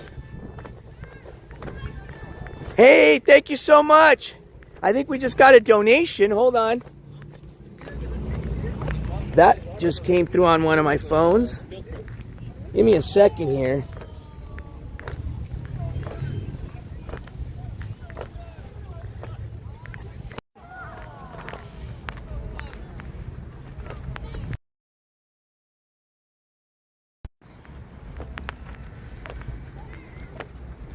Let me just, I'm logging in on my other phone here, so just give me 1 second. Hey, thank you so much, Dawson. Dawson with the $25 Cash App donation that says for Hollywood with the fire emoji. Hold on, Dawson, I need to face this. You guys know what to do in chat. Spam them gavels if you got them, please. Dawson, I didn't bring my gavel, so I have to do an imaginary gavel slam. This gavel slam goes to you. Pop, pop, pop, pop, pop. I had to do that in front of a bunch of kids and their parents. I'm sure they were like, do not grow up to be like that, okay, kids? That's what happens when you don't get a job and go to school. You're going to be a stupid YouTuber. But, yeah, that was a little embarrassing. And I would tell them, I say, don't do what I'm going to do. Go to school, okay? Thank you so much, Dawson. I appreciate that donation. Appreciate everybody's support. We'll definitely get a good souvenir with that on the Boulevard and some. So, thank you. Again, everybody's support. Thank you, Roofer. Thank you. I know we have, hold on. I don't want to miss everybody. I know we had a YouTube donation as well from, give me a second. That's from today, and everybody else support too. Diane, thank you so much, Diane, for the earlier donation. Everybody's support today. Everything is going to be going to gas. Thank you, Roofer. Thank you, Dawson. Thank you for everybody yesterday. I think I forgot to say a few names. Gold Girl, I know, had donated yesterday. I think I forgot, so thank you. And there was another name from somebody that I forgot, and I think I'd forgotten to shout out. That was a YouTube super chat from yesterday, and if you know who you are, I'm sorry that I forgot, but I did shout you out when we got it, but at the end I think I forgot to say thank you again. But thank you from yesterday again. Thank you for everybody that has supported this whole trip. And let's go take a portrait with the sloth. Let's end this stream so I can get to Hollywood. So this was, I think, the sloth I was going to get either just a normal picture with or a selfie with. I want it with the downtown LA sloth with the gold teeth and gold fingers that was painted. Obviously, that wasn't the way I think it was sculptured originally. Dawson, are you out of here? All right, or who's out of here? Roofer, Dawson, everybody's leaving? All right, I'll see you guys hopefully here in a bit when we get to Hollywood. Keep those notifications on, but I'm not leaving yet. I just want to take a quick picture, and then I'm going to say goodbye to you guys. Or actually, you guys, we're going to go to the car. I'll say goodbye. And then we'll wrap it up, and then we're going to go over to Hollywood. Sorry, get out of your way here. All right. But later's for those that are exiting the stream now. We'll catch up with you guys hopefully later, or if not later, tomorrow at least, for the Venice Beach /420 celebration /meetup stream. All right, so let's take the Polaroid and see what we're looking at here. Oh, okay, cool. I just saw somebody say bye Dawson, and then that person say bye Roofer, and then I was kind of confused as to who was going who, or who was going where, or who was leaving. Let me reply, throw some hearts out. Oh, I know yesterday Sunshinery had also donated. Kimberly. There's other few names, and I'm sorry if I forgot too. But thank you guys, everybody that's helped with this trip. Okay. All right, so let me take a picture. Let me just take a regular picture, which I think I already have on the digital camera. Oh, earlier we had also, damn it, we had somebody else. It's the people that are new that are donating that I'm having trouble remembering. Fuck. God damn it. Jesus, it was somebody earlier when we were at the Griffith, man. And I know who you are, I just forgot. So don't think I forgot you, but it was from earlier today, so. Okay.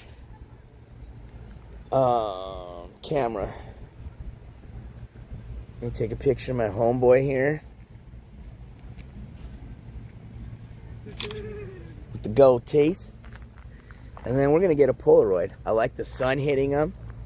Let me just see if I should do it as a, just a regular Polaroid, or if I should do this as a selfie mode. I think a regular, I don't know. Let's see. I almost feel like a regular portrait would look cool, because it kind of fits in with the Hollywood stuff, because, you know, Hollywood, I just was taking portraits, not actual selfies. The selfies I've been doing with all the streamers that I've met, you know. So I think I'll leave the selfies for the streamer selfies. And then I'll do with the places that I'm just going to put stuff in my journal, I'll just take a regular picture. Because if I try to take a selfie of this, I'm going to block like most of it with my big old head. I already got enough pictures of me with my big old head. 14-minute drive to Hollywood? That's what's up. Thank you for looking that up. I was hoping it was going to be short. I know the distance is usually not bad. It's when you start, it's the time, right? You know? Distance is usually not very long. It's just the time is what it's...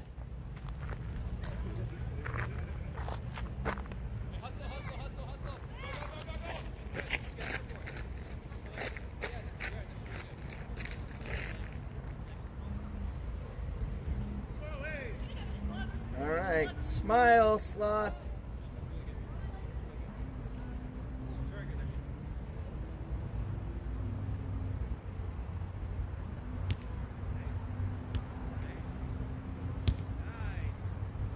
don't even have my camera on, you idiot.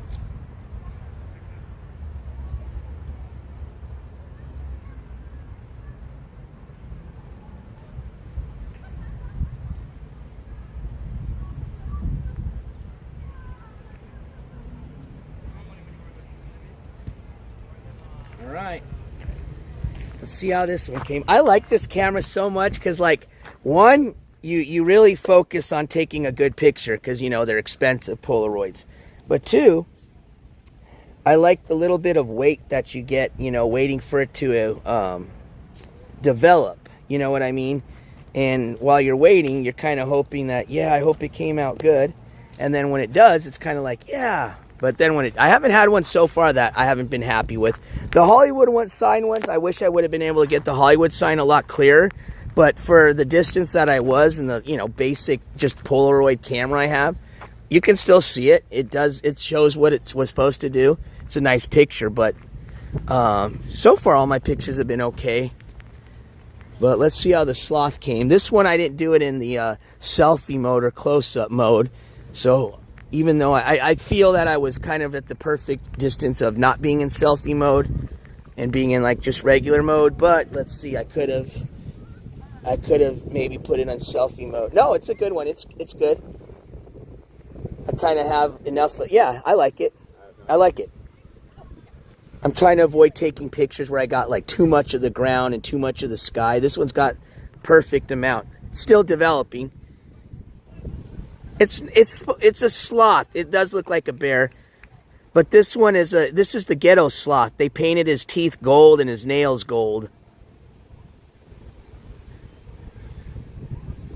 See how it's developing? It's getting a little bit clearer and clearer, and you'll start seeing the color coming. Now, with these Polaroids, they're meant to have that vintage look.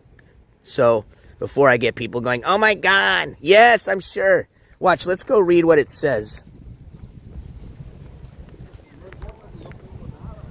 Oh my God, I'm gonna get mad if it is. I think you're right. Hold on.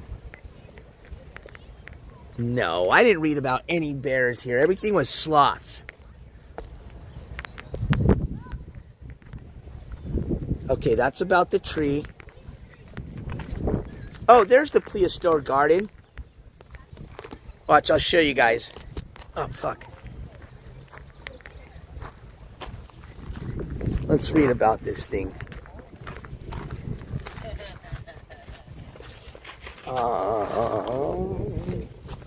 I thought it had a little sign somewhere. I was reading about it. I'm sorry, no, excuse me. I think it's over there. Oh. All right, so. That's as far as I can get up there. Dude, that's a sloth. Don't have me walking around looking for.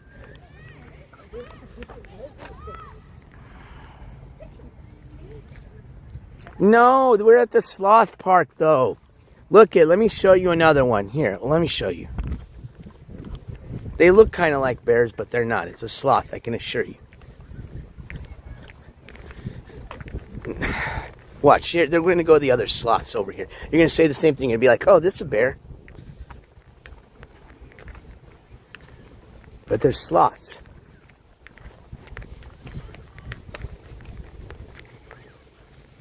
I like my sloth. Leave my sloth alone.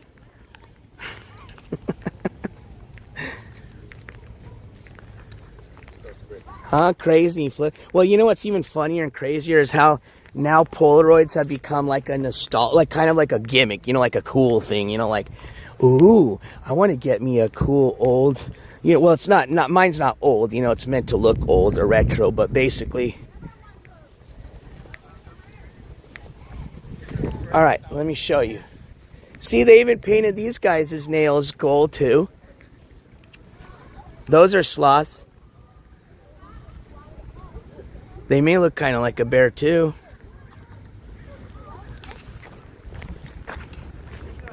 See, that's the sloth. Let's see.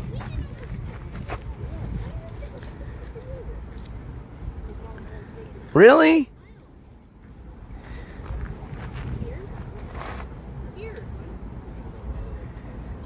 Well, damn, I guess I'm going to have to do another picture because I wanted one with the sloth. All right, well, I'm going to take this guy's picture. So I guess I got one of the bear. Hey, the bear's cool. I like my bear. But I want a sloth, so I guess I'm going to take... I'm down to 2 Polaroids, and then I got to do a refill. I got a refill in the car. But let's... All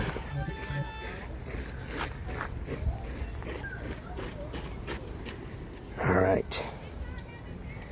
Let me put this away in here. And then we're going to take a picture of our real sloth then. Well, thank you. Sorry, I doubted you, Dawson. I still doubt you. I'm just being nice. I'm going to Google search it as well. I still think it's just a bigger sloth. Okay, so the sun's right there. So let's line up our sloth. Oh, turn on the camera. It's kind of important. Because he was too fixated on being an asshole about his brother.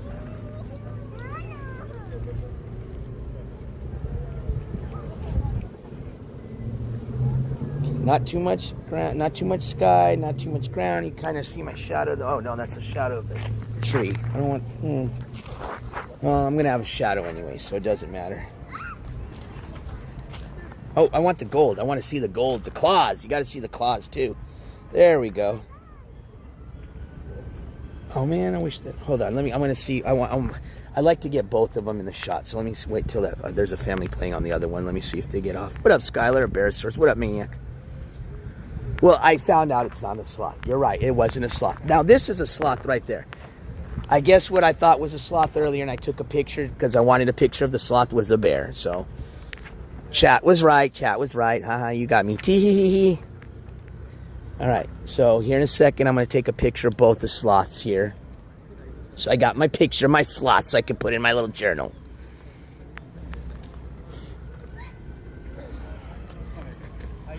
All right, cool. I got an opportunity here. Ooh, I might have to go portrait mode.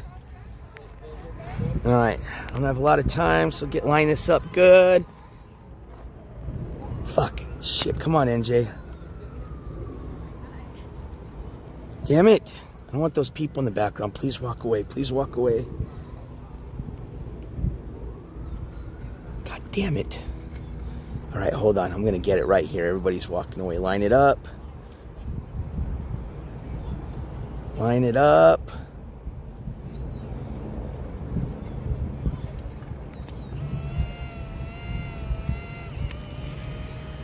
And commit. All right, let's see how this one comes out.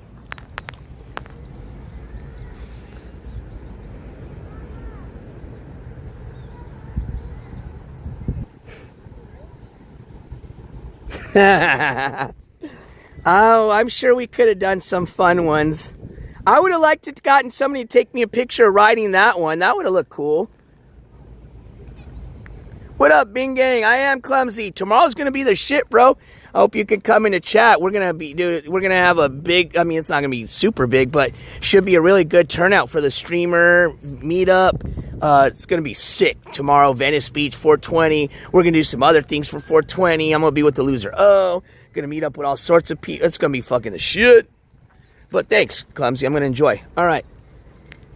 This is developing. Let's see how we did.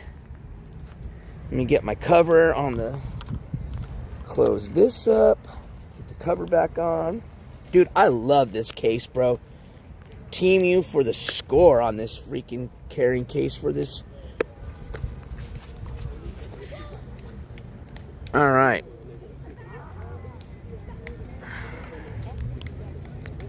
Oh, look, it's developing perfect, dude. I like it. This one's got the palm trees in the back, both slots. And then I got my bear, which, you know what? I like my bear because it reminds me of the mistake I made at the park thinking the bear was the sloth that Dawson so kindly reminded me was not a bear. So it's got a little memory to it, a little tee-hee-hee-hee memory. All right, so let's see what this garden was about. And you know what, Dawson? Shout out to you, because had I not listened to you, we would have not walked over here. I would have walked to my car, probably took off, then found out that it wasn't a sloth. I would have been pissed. I know it would have bothered me all day, to the point where I probably would have wanted to come back here just to get this picture. So thank you, because I was able to, one, I guess find out that it wasn't a sloth, and two, I did get my sloth picture. There it is.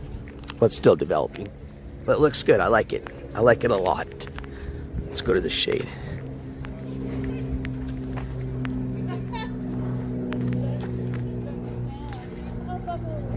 There we go, looking good. I like it. I like this one because it's got the building, the palm tree. I didn't get any people in it. Hell yeah. And then we got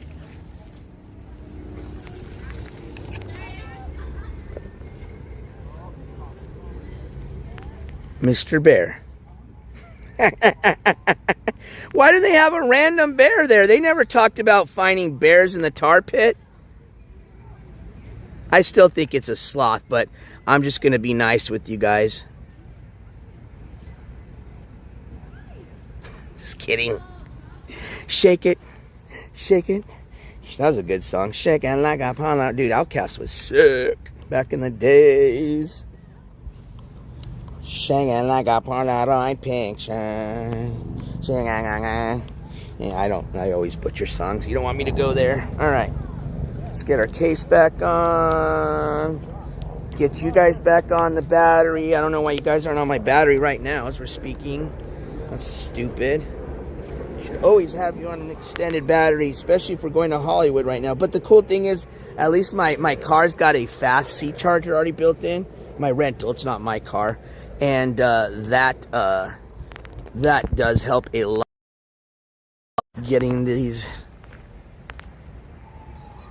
Okay, so let me shut my... Oh, wait, I guess I'll just leave that hotspot still going. What up, CJW? All right, so I hear my phone going off. Let's see what's going off on that.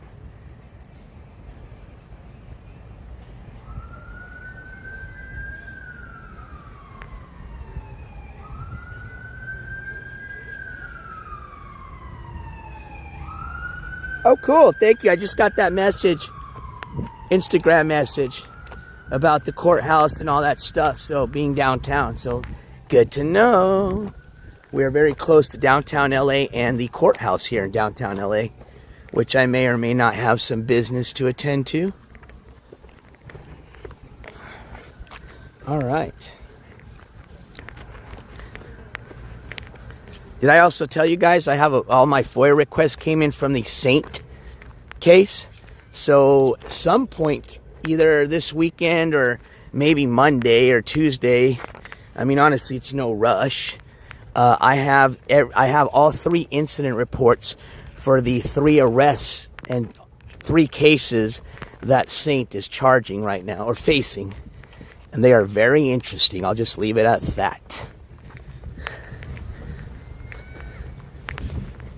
But yeah, all 3, basically not even, they didn't redact shit. I mean, they redacted stuff that obviously it's got personal information, but as far as redacting like the incident report, like the storyline, like some of the ones we get, nope.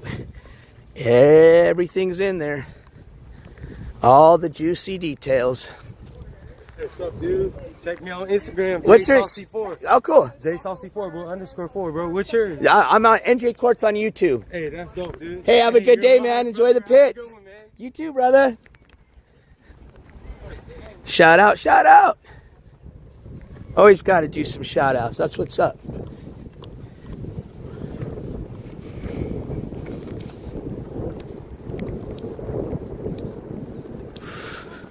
Oh yeah, we're gonna go over to the, yeah, we're parked over here. I don't know why I'm walking over there. So now we're going to Hollywood, baby. What time is it? It's 2:43 my time. Hell yeah, perfect timing. Got this nice little kind of park here, dude. It's a pretty dope spot. Hell, this would be probably dope for 420 day. Just sit up here on the grass and toke it up at the tar pit. When I was, I think I told you guys, or you may have even overheard the guy, when I was over at the observatory this morning, there was a guy that was just walking by, and he said that that observatory park gets pretty popping for 420. Obviously, Venice is going to be way more popping, but that was good to know. I guess basically in a big city, anywhere that you got a big park, probably gets pretty popping for things like 420 and stuff like that, you know? Just because obviously you're in an open air environment and it's a public park, which I guess generally the public parks will have maybe some type of public parking, you would think, around them. So that kind of helps. All right. Well, now we got to pay the man to get out of here. So on a positive note, we didn't have to pay to get into the museum because of our veterans discount, which I much appreciate, and that's rad that they do that here. But unfortunately, I don't think that works for the parking. So we will pay the man to get out. It's either that or I just got to ram through the thing. And I think it'll cost me a lot more to fix the damage if I ram through the gate than actually, paying the $18. So we'll just pay the man. We'll head out, and then let's head to Hollywood. Now, I am going to end the stream here just because I need my phone for the navigation and to make some calls and yada, yada, yada. So let's walk over to the shade here so I can turn this around and say goodbye. Kush stock is today. Why did I not hear about this Kush stock? Well, regardless, we've got something cool going on tomorrow, although Kush stock sounds pretty dope. But let me flip this over. Now, if it's down in Hollywood, hey, let's go. But, all right, my friends, I will see you here in a bit. Basically, according to what I was told, it's not too long to get there. Now, remember, we've got to find parking, yada, yada, yada, yada, and all that. So please take that in consideration. But I'm going to put you guys on the charger. So by the time I get there, we should have full charge on both the fucking extended battery in here. And then we'll start our little Hollywood walk, all right? We'll see what goes on there. Maybe we'll bump into Billy John. Or we may, for sure, I know he's going to come down tomorrow, so we may bump into him tomorrow at Venice Beach, or we may see him on the Boulevard today, so we shall see. But let's head on over there. I'll restart the stream, and I'll see you guys there. All right, everybody, peace. NJCourts is out. Not completely, so I'm not going to do my old, because I'm going to see you guys here in a bit. Peace. See you in a bit.